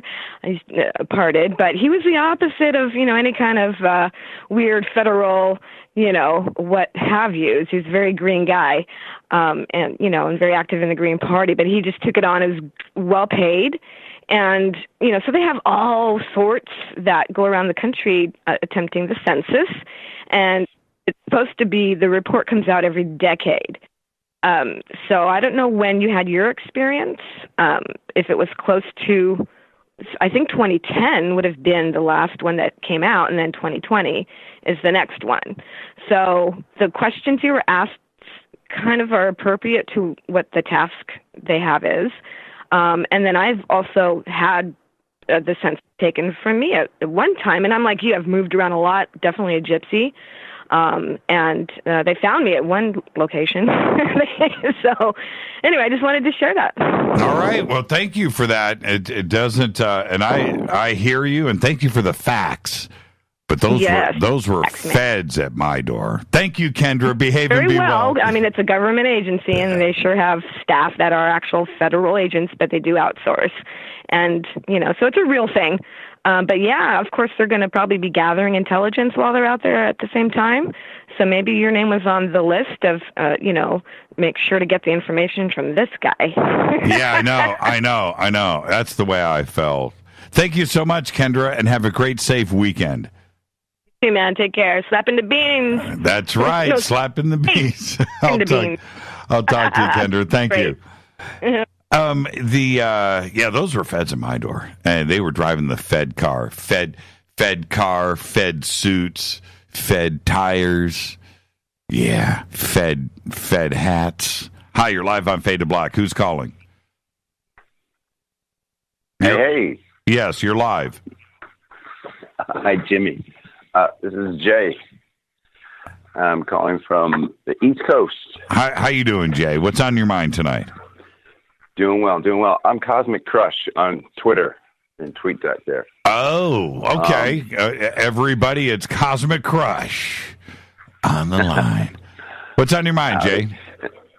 Well, I'm ending the last 5 minutes of my birthday with you guys tonight here on the air. Oh, that's right. It's 5 till. It's 5. Yeah, it'll be midnight here in a few minutes. So happy birthday. Cheers. Cheers. Here's my question for you. Yes. And open topic of discussion. The new network that you're jazzed about, mm-hmm. the new social network. Mm-hmm. I'm on Twitter. I think I boycotted Facebook somewhere around 2010. Okay. But Twitter's like the only thing I do anymore. But the only thing I'm worried about this new network is the whole cryptocurrency thing. Right. I see it as a Trojan horse. Why? Especially on a social network platform.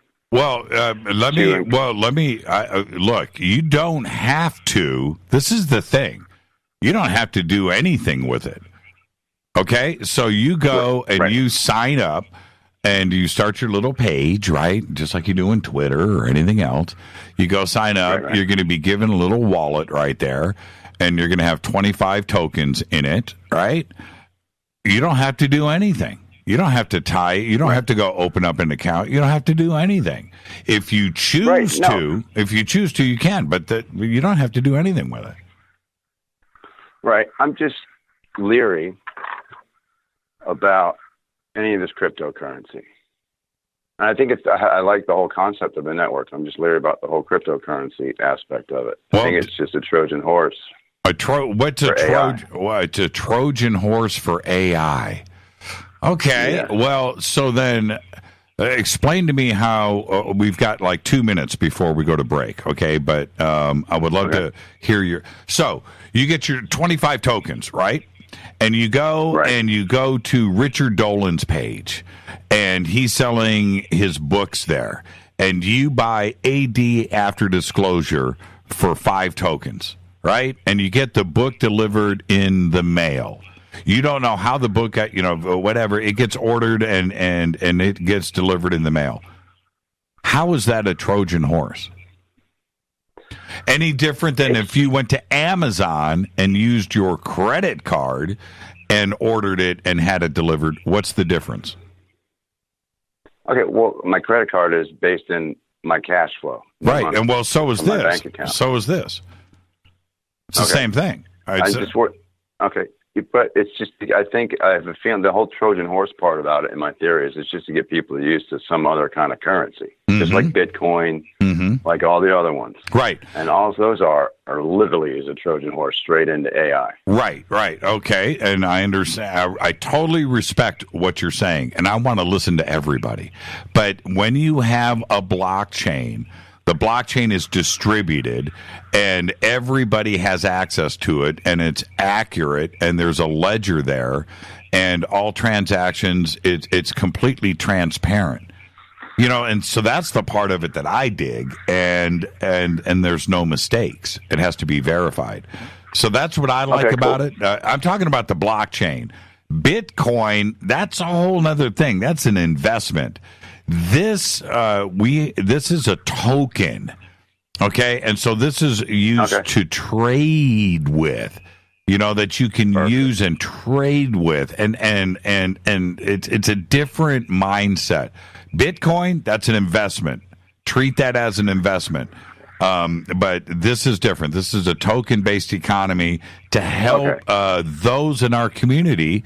Reward each other. That's it. And they're only worth $1. They're not worth $10,000 million each, and people aren't going to, and so you have to look at it like that. And so this is what I would do, Jay.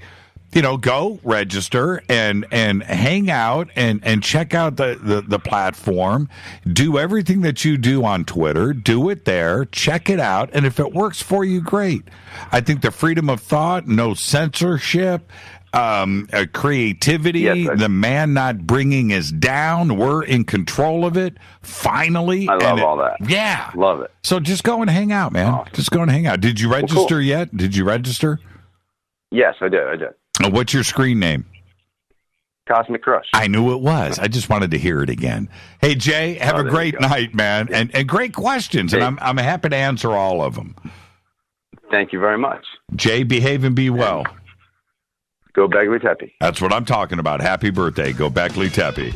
This is Fade to Black's Thursday night, Fadernight. 323-825-5045 or 323-275 9695. Open lines all night long. I'll be right back. Hi, everybody. This is Rob Halford, the Metal Guard on JimmyChurchRadio.com. This is KGRA Digital Broadcasting Station. Salt Lake City, Utah. Van Buren, Arkansas.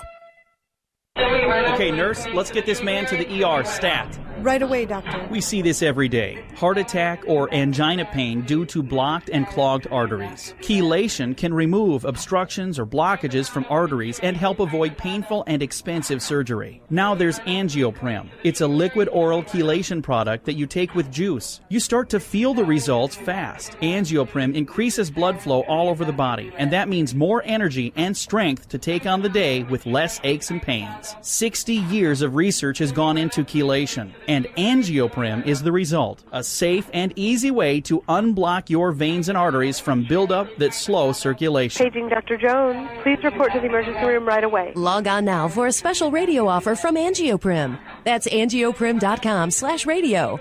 ANGIOPRIM. Angioprim.com/radio or call 877-882-7221.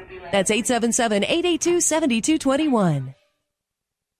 So, you love talk radio? Then you'll love TalkStreamLive.com. TalkStream Live is always on, 24/7 with the best streaming talk shows. Find your favorite talkers and discover some new ones. It's free, readily available online or on the smartphone or tablet. Finding your favorite talk shows all in one place has gotten a whole lot easier. Just go to TalkStreamLive.com. Be sure to download the free apps from Google Play or the iTunes App Store.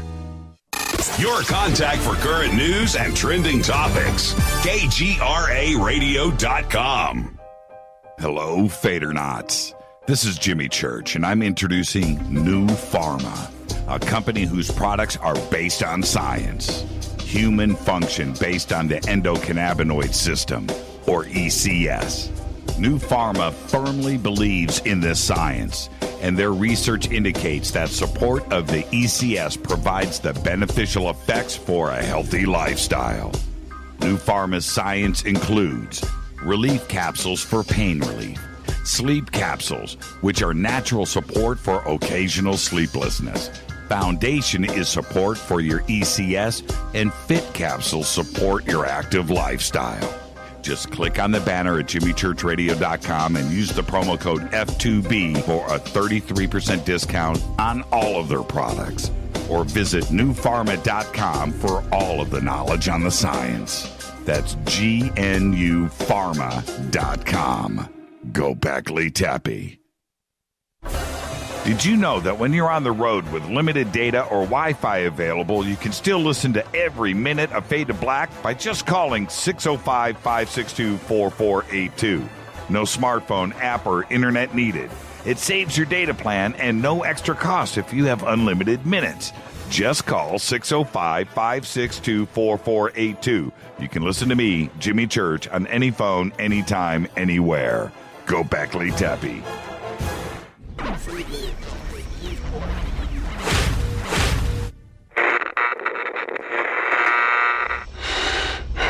You want to know a secret? I love ponies.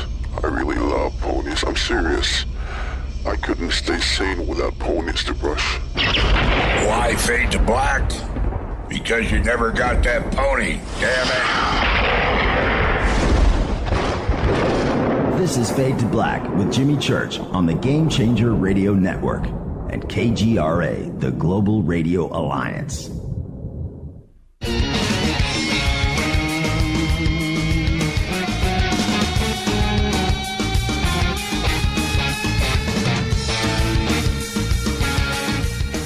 Welcome back, Fade to Black.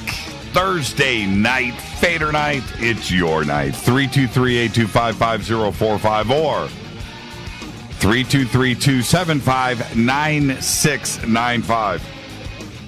Just got this long email from Renee. She says, the wrong phone number mentioned by Kendra from Ventura when she called in tonight. It was in a tweet in ad form that gives an incorrect call-in number. It shows the second phone line is ending in 7. Instead of a 5 from Dennis, that I was told by Drew that Dennis probably originally got it from Rita. It was sent in an email to bring several months, but it was in a tweet apparently, and suggested they go through everything. So it should all be set up and fixed. I don't know about what is posted on our website, but it should be correct. I've never heard anybody ever mention anything. So there you go. Okay, that answers that. I was getting a little bit worried there for a second. All right, let's go to the phones. Hi, you're live on Fade to Black. Who's calling? Jon Proctor. Jon Proctor. Wow. What's up, brother? Wow. Is this is the first time you've ever... Yes, it is. I finally called in. You just wanted to see Twitter light up. That's all. Yes, that too. Yeah, okay. Well, they'll be going nuts here in a few seconds. Remember, we're on a 20-second delay. Okay, so gotcha. Give it about 20 seconds, and then we'll add 500 tweets to the count tonight. Jon Proctor. How are you, man? I've never spoken to you before. I've never spoken. This is the first time I'm calling in, brother. Wow, right on, man. From New York. Yeah, I can tell. We all know that now. It's official. So, what's on your mind tonight? There's so much stuff going on, and for the audience out there that may not know who Jon is one of our very active Fadernauts, and he's a tweeting madman, but has never called into the show. So I certainly know who you are because I've read your tweets for a few years. So there you go. Yes, you have. All right, man. And you're a big Van Halen fan, so you're right on. Yeah, exactly. Exactly. All right, so I'm going to throw it to you, man. What's on your mind tonight? I just wanted to say hey to the Fadernauts and to you and to the family and to everybody. I just want to say hello and I love you guys. You guys give me something good to go on. You know what I'm saying? You guys make me want to believe. So I keep on doing my research, and I keep on doing it. Well, and not only this gives me an opportunity to interview you too, as well, if you think about it. But you've always, no matter what the subject matter is, you are involved and engaged, and I've always enjoyed your tweets. But let me ask you this: the first thing that I have to ask you is this Go Fast video, the latest posting. What did you think about that when you saw it? It was just like the rest of them. To me, it was just like the rest of them. To people who do the deep research and are very involved in this and really get a hold of the subject, this is just like a commercial to us, isn't it? It's like a commercial. It's like we're doing it like a replay over and over again, what we already know.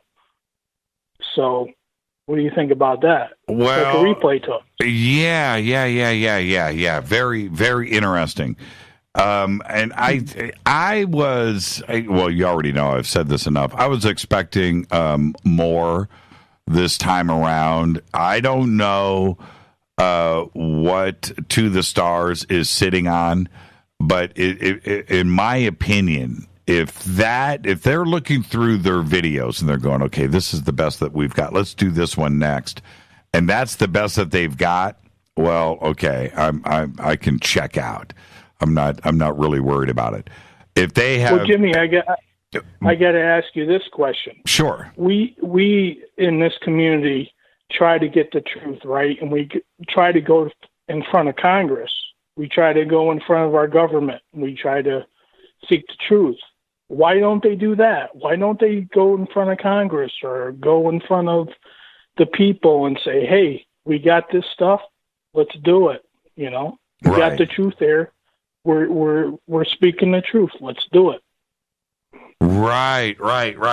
Well, yes. And so with that, if these videos that they are getting are being released to them from the Pentagon, and that's the best that the Pentagon has got, which I don't buy for a second, but if that's the best that they've got, again, I can check out. I'm expecting more. And so if you're sitting on better stuff, then we need to see that too. What I am curious about is the To the Stars is selling stock, right? They're selling stock, right. Preferred stock, and based on future UFO technology. Okay, if you got the FTC to buy that and they bought the paperwork and they were okay with you selling stock with that, all the power to you.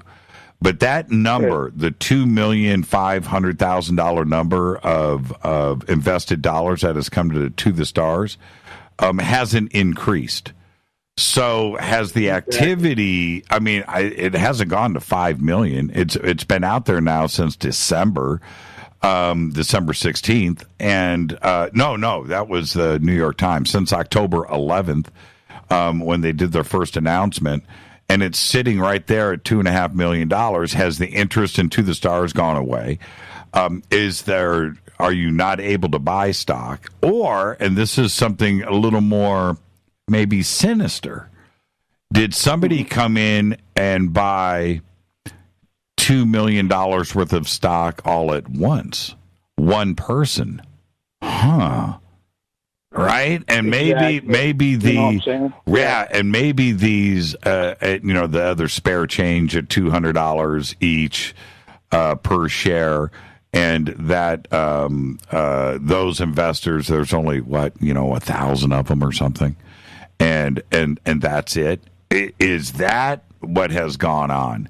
And I would be curious, this is the thing, if it's publicly traded, can we see the stockholders? Can we see who is holding the stock? How many of them are there, and who are they? What if the CIA, the government, has multiple investment arms, multiple venture capital, banks, and... was there a cash infusion that came from something else, like the CIA or the NSA, and they turn around and threw $2 million his direction? I'm just wondering why that number is frozen at $2.5 million. I would have thought, with Tom DeLonge's influence with his fans, right, of which there are millions, that he, right.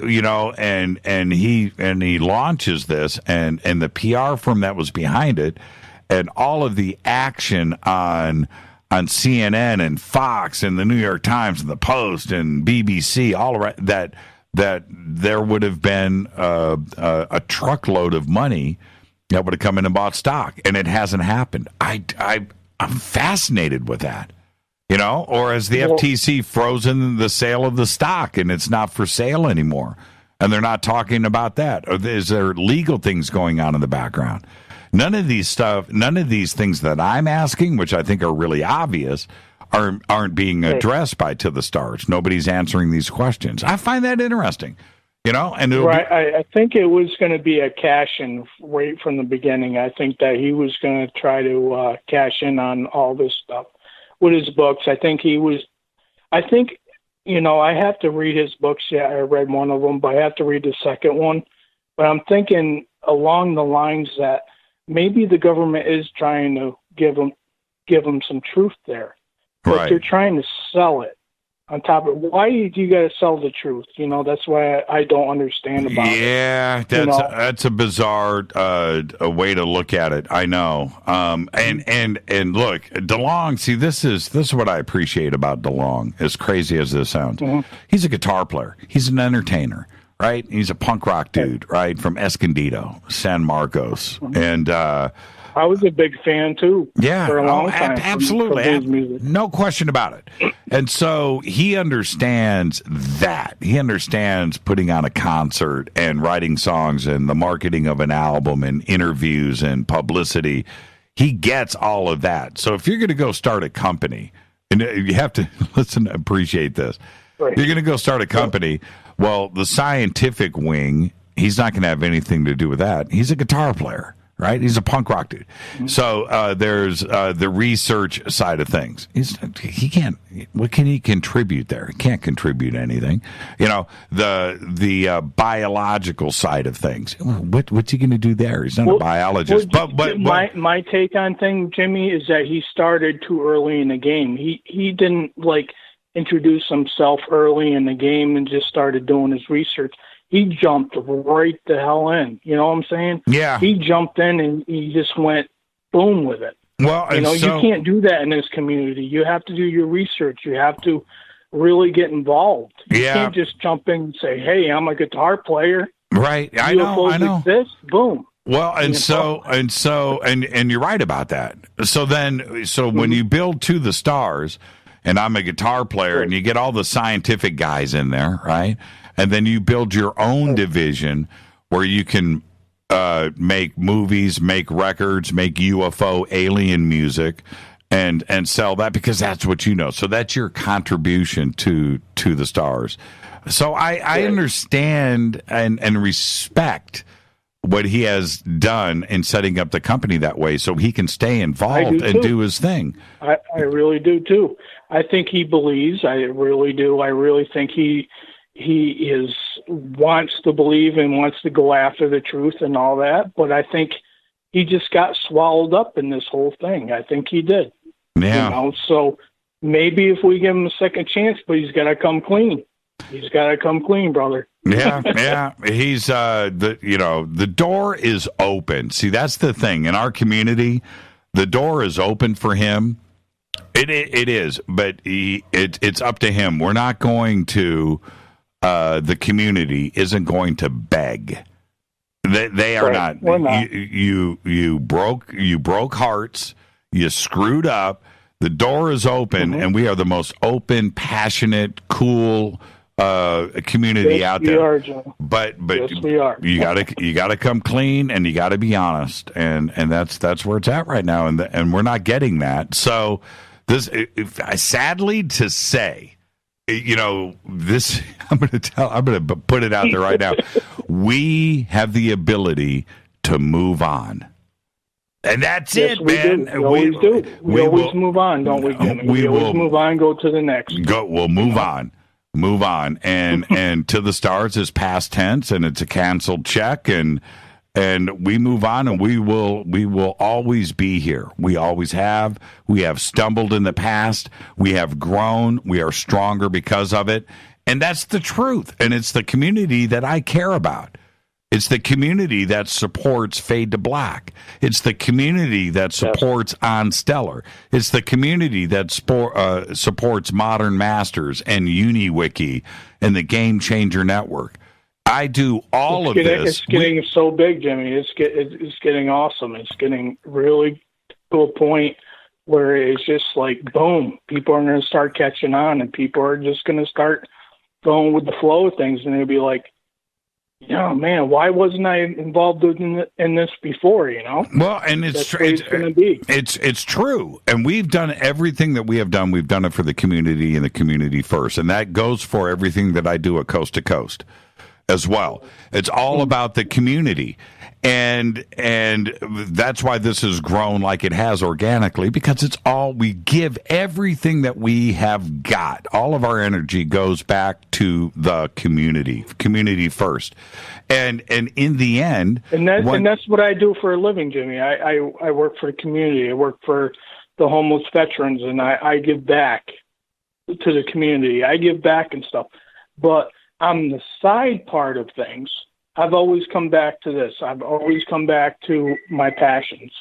And my passion is this place and you and the community. So I'm always giving back, but I'm also taking up a side job, which is the UFO community and the paranormal community. Right on, man. I always wanted to do that in my life. Always did, and I'm still doing it. Right on. and see, and this is where Tom made his mistake. I brought him on to Fade to Black. I gave him the support of the community. We all got behind it. We had what happened on December 16th, and everything was rah team, right? And he had that opportunity to unify. And you know what, man? He stumbled, and that's on him. You know, there's when I'm going to say something very public here. When Grant Cameron was on the show the other night, and he said, you know, it's my belief that To the Stars doesn't care about the UFO community. They don't care. They're focused on mass media, and they want to push their own agenda for their own reasons and sidestep the UFO community, just like what Luis Elizondo did with the UFO Congress. He didn't show up there in person. He does a videotape that Alejandro didn't do the interview, right? To the Stars did with. Now you are censoring your own questions. And so that's a complete stumble. I don't care how great that interview was or how bad it was. You didn't do it in person. My question to you, Jimmy, is why does the government have to use Tom DeLonge to get the truth across? I don't get it. Well, it's money. Well, and Tom has always said that he's got connections over there. He's opened up those doors, but that he's his own person. So I don't know how to look at that. Why doesn't the government come to us and then go to the mainframe, go to the mainframe computer and download all the information and say, hey, we're here. Well, you got the UFO community right here in front of you. Yeah, and it's crazy. Well, let me finish my thought, though, and then I'm going to come back to that and address that. That's a great point. Is this Luis Elizondo, medical procedure, whatever his personal reasons were, cannot go to the UFO Congress in person. You know who could have? Tom DeLonge. You know who could have? Justice. You know who could have? Chris Mellon. You know who could have? Hal Puthoff. Anybody else could have gone to the UFO Congress in person. Don't tell me that there's, no, they didn't want to do that. And that's not cool. And the UFO Congress, Bob Lazar was there a couple of years ago. That was great. That was amazing. Yeah. And Bob Lazar made it happen.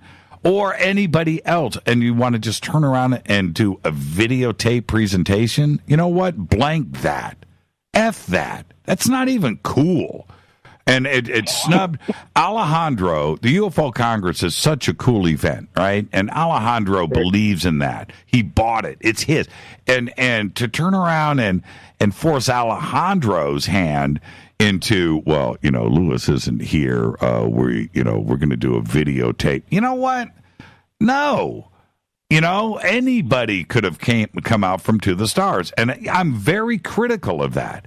You can't buy into that narrative where nobody's got a plane ticket, nobody's got a car, nobody's got money, everybody's too busy for you, that we can't send somebody out there to do this stuff live for the UFO community that is there getting together. That's uncool, man. That's uncool. And I hope that Tom, if he's not listening tonight, hears this later, or one of his people hears this show and says that you need to go listen to this, or Jimmy Church just said this, because it's really the truth.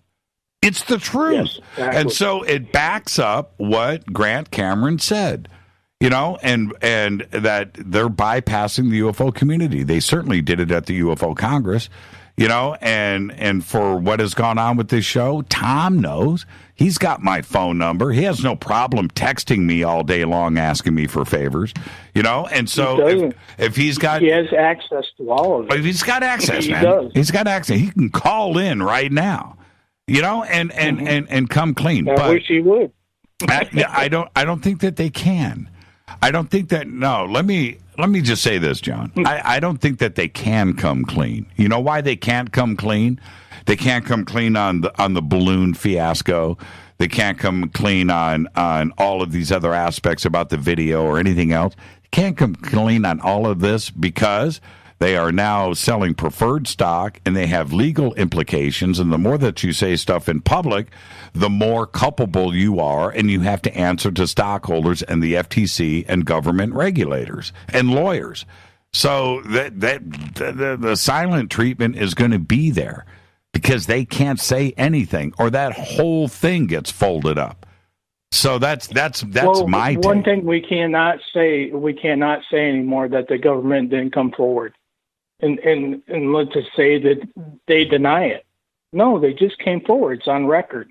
Well, so now the question is going to be asked. Right. Next week on the show, we're going to post this over the weekend.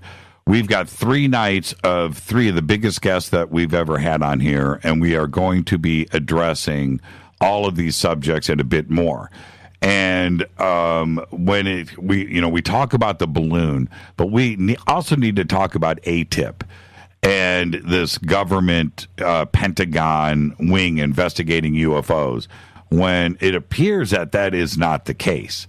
And that was misleading, too, as well. Is it aerospace? Is it aeronautics? Is it aeroplane? What is it for real? and Bigelow and so forth, what is really going on with that? And does it even really exist? And so I've got some information, and we're going to bring all of this forward next week. I just want the answers.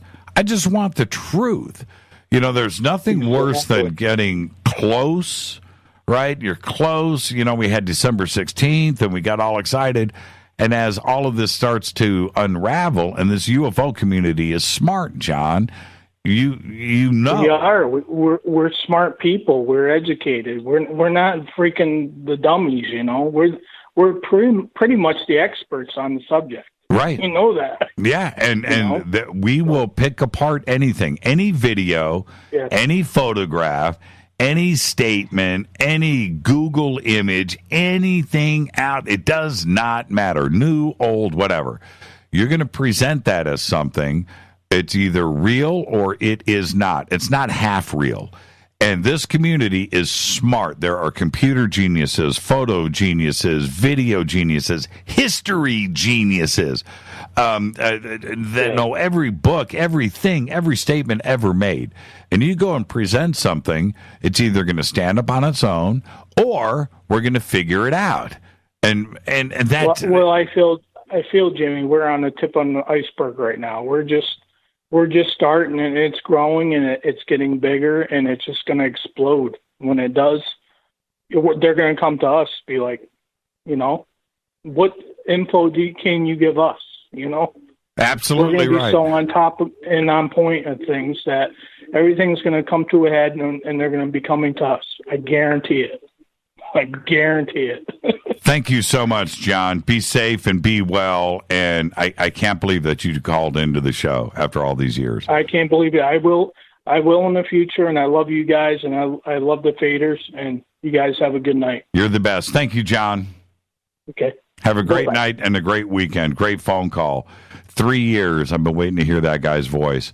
And thank you for that. I've got a break for a commercial here, but Larry just posted, what is the Ethereum account number? Try to sign up. It's required. No, it is not required. That is if you want to invest and you want to go purchase tokens at the ICO. And if you don't have a wallet and you're not registered with one of the exchanges, that's what that is there for. You do not need any of that to sign up and register and get your screen name.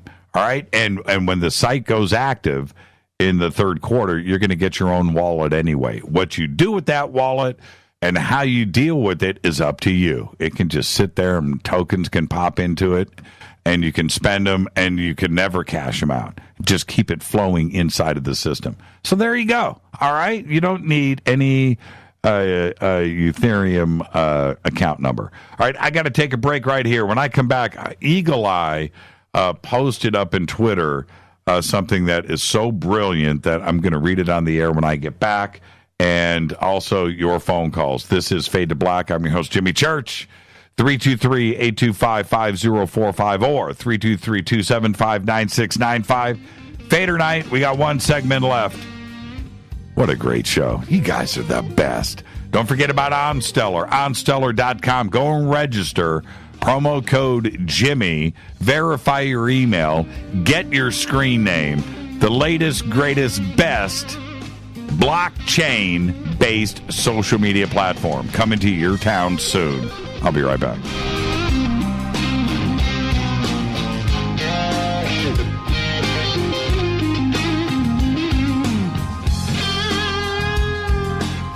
Hey, what up, y'all? It's your girl Vivica Fox here, and you are listening to my boy, Jimmy Church, on JimmyChurchRadio.com. Despite popular opinion, reading a book will not make you smarter. But listening to Jimmy Church will. So you went to dinner last night, you had your favorite pasta. Ugh. Or maybe you had a heavy, spicy meal and it left you. Ugh. GetTheT.com. Maybe you mowed down a huge steak and your plumbing is all plugged. Ugh. GetTheT.com. Our super strength tea will take care of your occasional. Ugh. It's all organic and non-GMO. Get rid of ugh. We have so many great supplements, but our super tea is number one. GetTheT.com. That's GetTheT.com. So, you love talk radio? Then you'll love TalkStreamLive.com. TalkStream Live is always on, 24/7 with the best streaming talk shows. Find your favorite talkers and discover some new ones. It's free, readily available online or on mobile with any smartphone or tablet. Finding your favorite talk shows all in one place has gotten a whole lot easier. Just go to TalkStreamLive.com. Be sure to download the free apps from Google Play or the iTunes App Store. When you take the beans from Central America with dashes of Indonesian and African mixed in and then roast it to the dark side of fade to black, you create the ultimate brew of fringe. Introducing the Fade to Black blend from Rivermoon Coffee. Yes, Rivermoon's darkest customized roast was created for the love of Fade to Black. The alchemy of masterful roasting and smoking the beans is in every sip of this full-bodied, dark Java. I need my coffee dark, deep, with distinct bittersweet chocolate highlights, just like the bunker. Leaning further into the darkness of the roast is Fade to Black blend from Rivermoon Coffee. Just click on the banner at JimmyChurchRadio.com and use the promo code F2BBLEND for 15% off of your order today. Go Beckley Teppy. Hey, can we talk about something serious for a minute? Your age. Getting old has its perks. But remember, being a few years younger, you know, your hair was thicker, you didn't have so many wrinkles, that extra weight wasn't haunting you, and you just felt better. Well, we can't turn back the clocks and go back 10 or 15 years, but you can start feeling and looking 10 or 15 years younger with Nature's Youth RSF. It's a doctor-formulated daily supplement that helps your body maintain its peak performance and fight the aging process. Imagine sleeping better, looking better, and feeling better. See how Nature's Youth RSF has helped thousands of people just like you at nature'syouth.com. nature'syouth.com. The holidays are coming. Imagine how it will feel when your family and friends are asking you what you did to look so good. Your secret will be Nature's Youth RSF. It's time to start looking better and feeling better. Learn more and order your Nature's Youth RSF at nature'syouth.com. That's nature'syouth.com.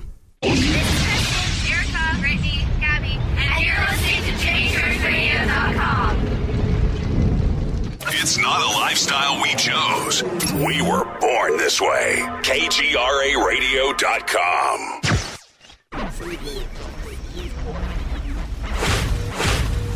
This is KJCR at JimmyChurchRadio.com.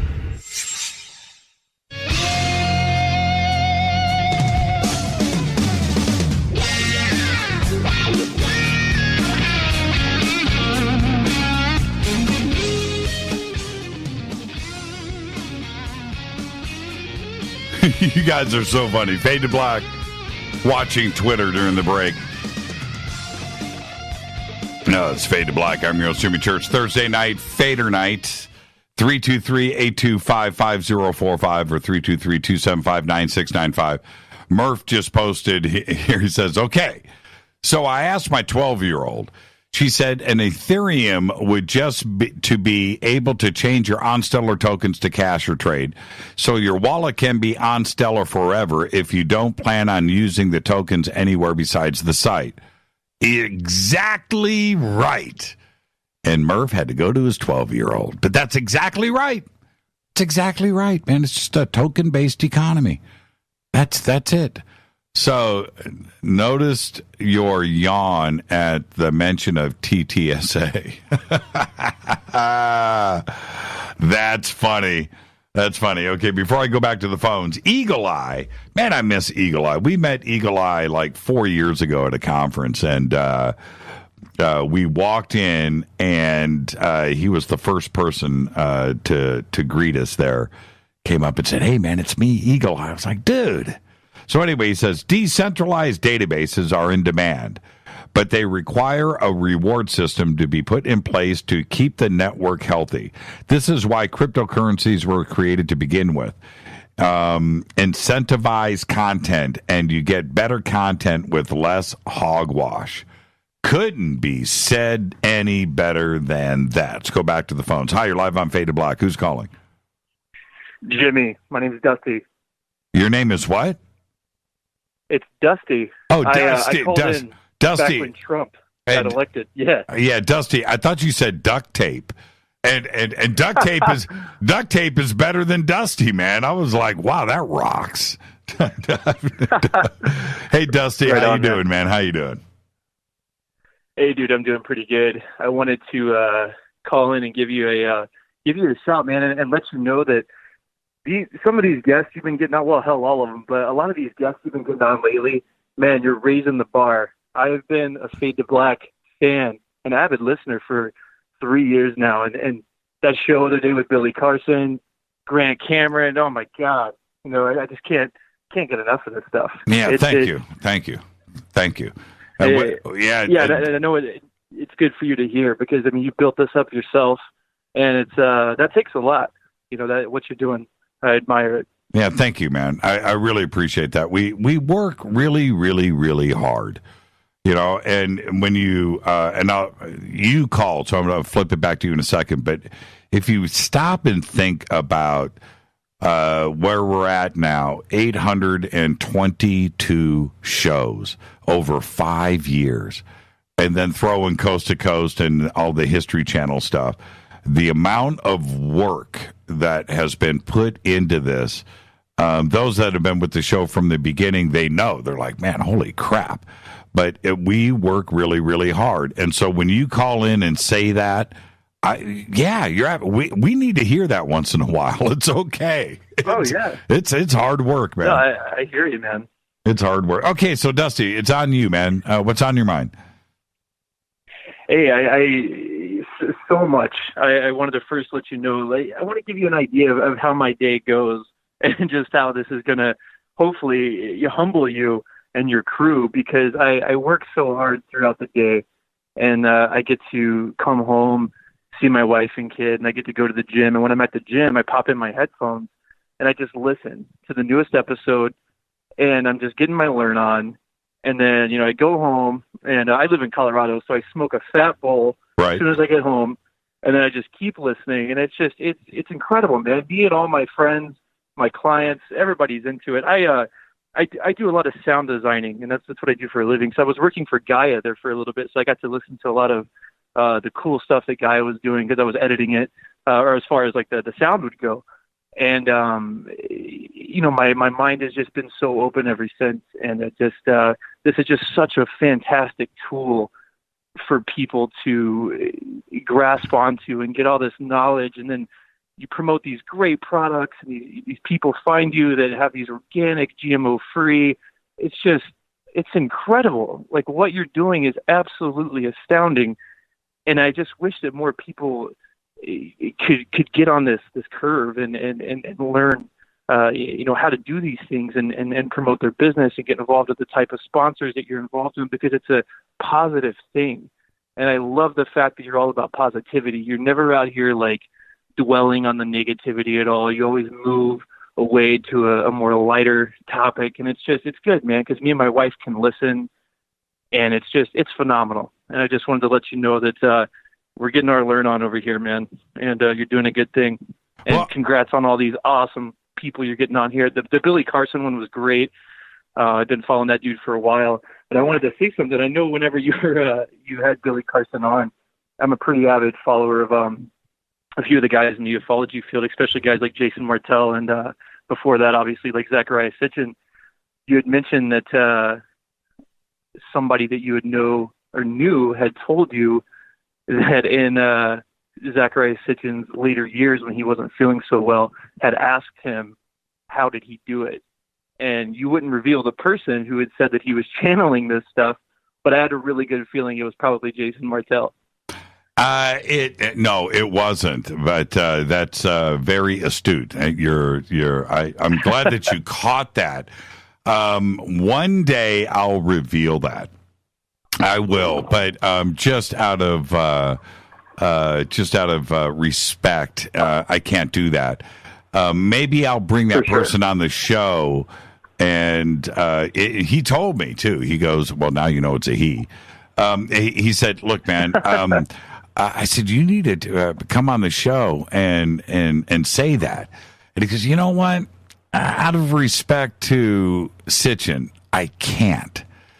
And I said, all right. He said, just know that is what he said to me. And he said, it blew my mind, and it blew my mind. Because the reason why it blew my mind, Sitchin's stuff is so complete. It's complex, and all the holes are filled in between with all of this data and stuff. And it's just like, how you can't make that stuff up, right? It's too complete. So how did it? And then when you hear that, it's like, oh, that makes a lot of sense. I'm not sure. If I said channeled, or if the person that I was talking to said channeled, or if that he was just told this or it was downloaded. I don't want to use the word channel incorrectly here. You know what I mean? Right. But the information came direct. That's what I'm saying here, like in real time. Yeah, pretty trippy thought, huh? No, I get it. Yeah, pretty trippy. That's cool, man. Yeah. Hey, Dusty. Well, hey, man, I'll let some of these guys get you on the phone, and I won't take up any more of your time. Thanks a lot, man. I appreciate it. Hey, Dusty, I really appreciate the phone call. Be safe out there. Yep. Have a good night. Yeah, you too. Great phone call right there. Thank you, Dusty. And he said he gets back from the gym and burns a bowl. But back to what I was getting to here. Oh, yeah, Eddie and PA just said, Richard Bleepin Dolan is totally an AI. He says he was programmed in the language called Snark Plus Plus, and I absolutely love that. Hi, you're live on Fade to Black. Who's calling? Hello, Jimmy. This is Mario from Oxnard. Hey, Mario, turn me down in the background. All right, I already turned you down, boss. Sorry about that. That's all right, man. How you doing? I had a question for you, man. Sure. I'm doing great. I was wondering if you had any more knowledge on Sir No Face, if they're going to do another tour, or did you get a chance to watch the footage that they had? I missed it. I was working night shift, so I didn't get a chance. Oh, wait. Who is going to tour? Sir No Face. Sorry about that. Oh! You're talking about Chad. Chad Kalick. Yeah, Chad from Sir No Face. Yeah, we got to get Chad back on the show. That's a great question. And did you see it? No, I didn't get a chance to go see it. I was hoping you did. I remember you talking about it on the show with him. Yeah, and certain things just slipped away from me. And Chad, we had a date set that we were going to get together and go through, eat some food and do that thing together. And we let it. Wow, what was that? Yeah, that's the work phone. It's pretty loud. Man, that is no joke. I almost had a heart attack. Makes two of us, boss. Man, somebody needs to pick up that phone. All right, well, I got to let you go, Jimmy. Okay, Mario. Y'all have a good night. Yeah, you too, man. That caught me by surprise. So that's funny if you think about it. Everybody listens to this show at work, right? And I get that. Headphones on, you got your earbuds in, your wireless stuff, your phone is in your pocket or in your purse or in your drawer. Nobody knows what you're doing. You're sitting there working, you're typing your data, you're writing, you're doing your thing, and nobody knows that what you're actually doing is listening to Fade to Black. I totally get that, man. Yeah, they're zapping you. That was loud. I don't know about you guys, but in my headphones, that was loud. So back to Chad Kalick. The Sir No Face video, I've only seen pieces of it. What I wanted to do was sit down with Chad, Rita, and I, have some barbecue, and sit down and analyze the video together one-on-one. And we let that slip away from us. I don't know how we let that happen, but we did.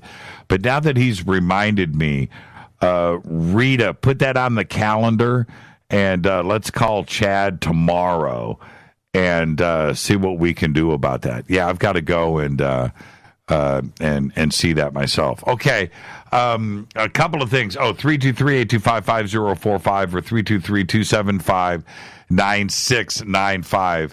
I want to, because we're getting away from the show this week. Tonight is Thursday, and we're going to go into the weekend. So what I would like to do is remind everybody one more time about OnStellar and how to go and register for this.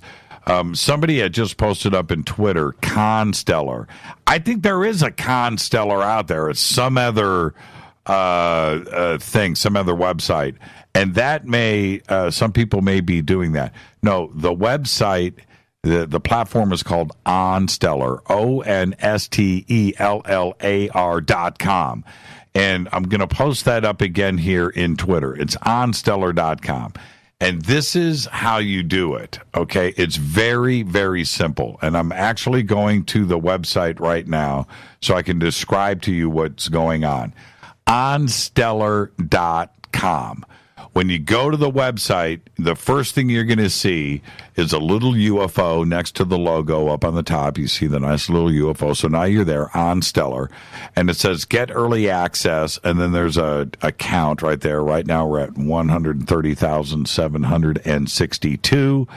And then underneath that it says participate. That's where you click, reserve your username. Click on participate. That's all you got to do. That takes you over to the registration page. The registration is uber simple. It doesn't get any easier than this. You enter your email. You enter your password, whatever you want it to be. You confirm your password underneath that. And then below that, it says referral code. Right there, you punch in Jimmy. That's it. That's all you have to do to register. Nothing else. Click on the register button. That will send an email to your account. Email opens. You open it. It says verify. You click on verify. Goes back to the website, and now you are logged in. Then you're looking at another screen, which simply says create your screen name. What do you want your screen name to be? Mine is Jimmy Church. No spaces. One word, Jimmy Church, capital J, capital C, Jimmy Church. That's what I want to use. And you punch that in. Boom, done. If you want a promo code, your own referral code, you have an opportunity to do that there too. Your name is John Smith, and you want your referral code. You don't have to. You want it to be Smith, you punch in Smith, and then you're done. And you're updated. That's all there is to this. There is no wallet. There is no Ethereum. There isn't anything. The only options there for that are if you want to go and purchase tokens at the ICO. Why would you want to purchase tokens at the ICO? The tokens are going to have a value of $1 each. And if you want to purchase tokens later after the website launches, which you can, you don't have to, then they're going to be $1 each or whatever they're trading at, $1.50. Right? So if you want them at 50 cents each right now, go and buy some tokens. Later, those tokens that you paid 50 cents for, now, when the website launches, now you can go and do your purchases in there at half price because you bought the tokens at half price. But there's no investment. You don't have to do any of that, okay? Leave that to the cryptocurrency crowd that wants to go and invest in this. If you want to, you can, but that's why you get a wallet. You don't have to get a wallet now. When you log later, when you start your web page, let me be clear here. The Start your webpage, start your landing page. Just like with Facebook or Twitter, you've got your own page.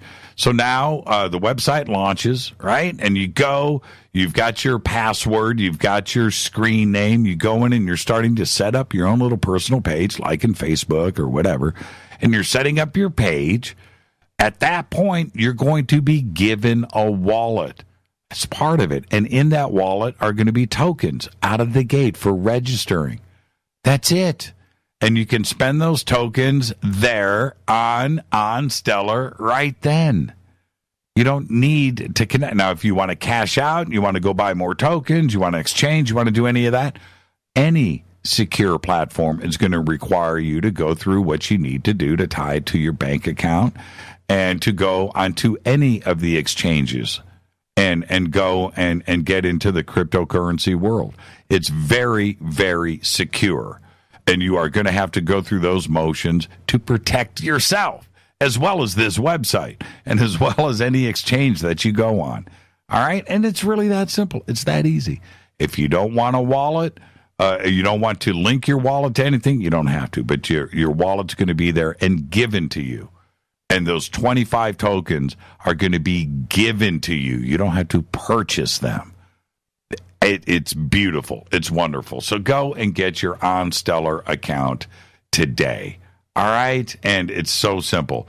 So I think we've got it up here on Twitter. While I'm sitting, what do you mean set up your page? Missed that part. Just like Facebook or anything else, you're going to go and you're going to have your own page. Right? In Facebook, you're going to go and friend people. You're going to go and share things. You're going to post stuff on your page. All right? And you can customize your Facebook page, what you want people to see or not. You're going to be able to do all of that. All of your stats, where you work, whatever your about you. You've got to go and set all of that up. You've got to go do all of that yourself. That's the best part about social media, right? You did all of that in Twitter. You did all of that in YouTube. A nice little picture of yourself. All of that. That's what you're going to do. Right? So there you go. And I cannot wait. Everybody wants to know what's the tokens worth. The tokens are, look, this is cryptocurrency. But basically speaking, plug in your mind. All right? Plug in your mind. One token is $1. If it goes up, it goes up. If it goes down, it goes down. If it goes up to $1.10, still in your mind, just one token is $1. And that's how I'm looking at it. I'm not some financial consultant. I'm not any of that. How this ultimately with the blockchain and OnStellar, how it grows and what the values are. We're going to go and enjoy this journey together. We're going to go and figure all of this stuff out. It's going to be so much fun. And again, maybe you want to support somebody. Maybe somebody wants to write a new book. Maybe somebody wants to do a video. Maybe somebody has got regression therapy. Maybe there is something else. Maybe there's somebody has, I keep saying Richard Dolan or Billy Carson has just posted something and you're reading something in Forbidden Knowledge on his page and you enjoy it and you go and you click like and Billy's work is presented there and he gets 500 likes and 100 comments. Now he's rewarded for that research. In Facebook, those 500 likes and 150 comments, the only people that make money on that is Facebook. That's it. Selling your data. I was speaking to Billy, by the way, yesterday, and this is how cool Billy Carson is. So I'm talking to him, and he goes, man, you're not going to believe where I'm at. I said, what are you doing? He goes, I'm at Coral Castle. I said, what? Yeah, man, I'm doing research. I'm figuring out how he built this place. I said, really? Billy Carson is there figuring stuff out. And don't you want to support Billy? How he's doing this and his research and if he writes a book about this and he's figured stuff out. Remember about him talking about when he was in Egypt and he's there and he's looking at the pyramids and the Sphinx and he's at the temples and he's trying to figure stuff out. That's who Billy Carson is. And that's who is contributing to On Stellar. And that's the beauty of all of this. So, yeah, let's support our community. It's a token-based system. We have our own token. It's called Stellar, STLR. How cool is that? It's just absolutely amazing. So go and register onstellar.com, not Constellar, onstellar.com, promo code Jimmy. And I'll try to get some stuff up there in social media over the weekend. How quick, what am I going to do with Facebook in the future? Isn't that interesting? Is everything going to fly over to, I have my friends from Panama and Warren Central High School and Chicago and, places I've grown up. They're on Facebook. So I kind of need Facebook for that. You know what I mean? I need Twitter for its reach and who, I get that. But people are leaving Facebook. People, and that's where are we going to go? We're going to go to On Stellar. That's it. That is the future, and the future for us. So there you go. I've got to get out of here. We've got the most amazing week next week coming up, and fully focused on everything that we have been talking about this week. But the guest and what is going on is it's going to be mind-blowing, potentially our biggest week ever, and every week is our biggest week ever. So over the weekend, like I said, I'll be engaged on social media. If anybody has any questions or needs information with On Stellar, hit me up on Twitter, hit me up on Facebook. I'll be right there. We'll be posting stuff over the weekend. And there you go. Is there going to be an On Stellar deck like TweetDeck? We are talking about that right now. So, yes, the best elements of Twitter should be there. Oh, almost forgot. So, it's a Schecter. Ah, that is a beautiful guitar, Murph. There you go. Damien 6 Platinum Floyd Rose Mahogany Body Maple Neck Rosewood fretboard. That's a beautiful guitar, Murph. I fully approve. I used to have a Schecter. Don't have it anymore, but I used to have one. Pretty close to that, except for mine was a quilted maple top. But, man, I love that guitar. Schecter was right here in downtown Hollywood. I think they moved. But I used to go to their shop and just go in there and pick up guitars. And one day I walked in. A friend of mine, Danny Greenberg, was running it at the time. And I went in, and he's like, dude, pick out a guitar. And they had stacks to the thousands of guitars. And I just opened up case after case after case after case until I landed on one. I was like, I'll take this one. He's like, all right, man. There you go. So, yeah, love Schecter. Schecters are cool. Beautiful guitar. All right, I got to get out of here. Everybody have a great, safe weekend, and we'll see you guys first thing on Monday. Next week, I'll be over at Coast to Coast all weekend on Friday and Saturday. But this weekend, Rita and I are going to kick it at the house and just work. All right, so we'll see you guys over the weekend. Be well and be safe. And that is another episode of Fadernight in the can. Got to thank Jon Rappoport for coming in tonight. Absolutely as strong as possible. And don't forget to start off your day over at nomorefakenews.com. Fade to Black's executive producer is Rita Camarion. Show is produced by Hilton J. Palm, Renee, Dennis, and Bob. Announcers are Steve Harder, Gene Vitoa, Mark D. Kovar. Webmaster Drew the Geek. Music Doug Aldrich. Intros, spaceboymusic.com. Fade to Black is produced by KJCR for the Game Changer Network. Syndication is KGRA, The Planet. This broadcast is owned and copyrighted 2018 by Fade to Black and the Game Changer Network.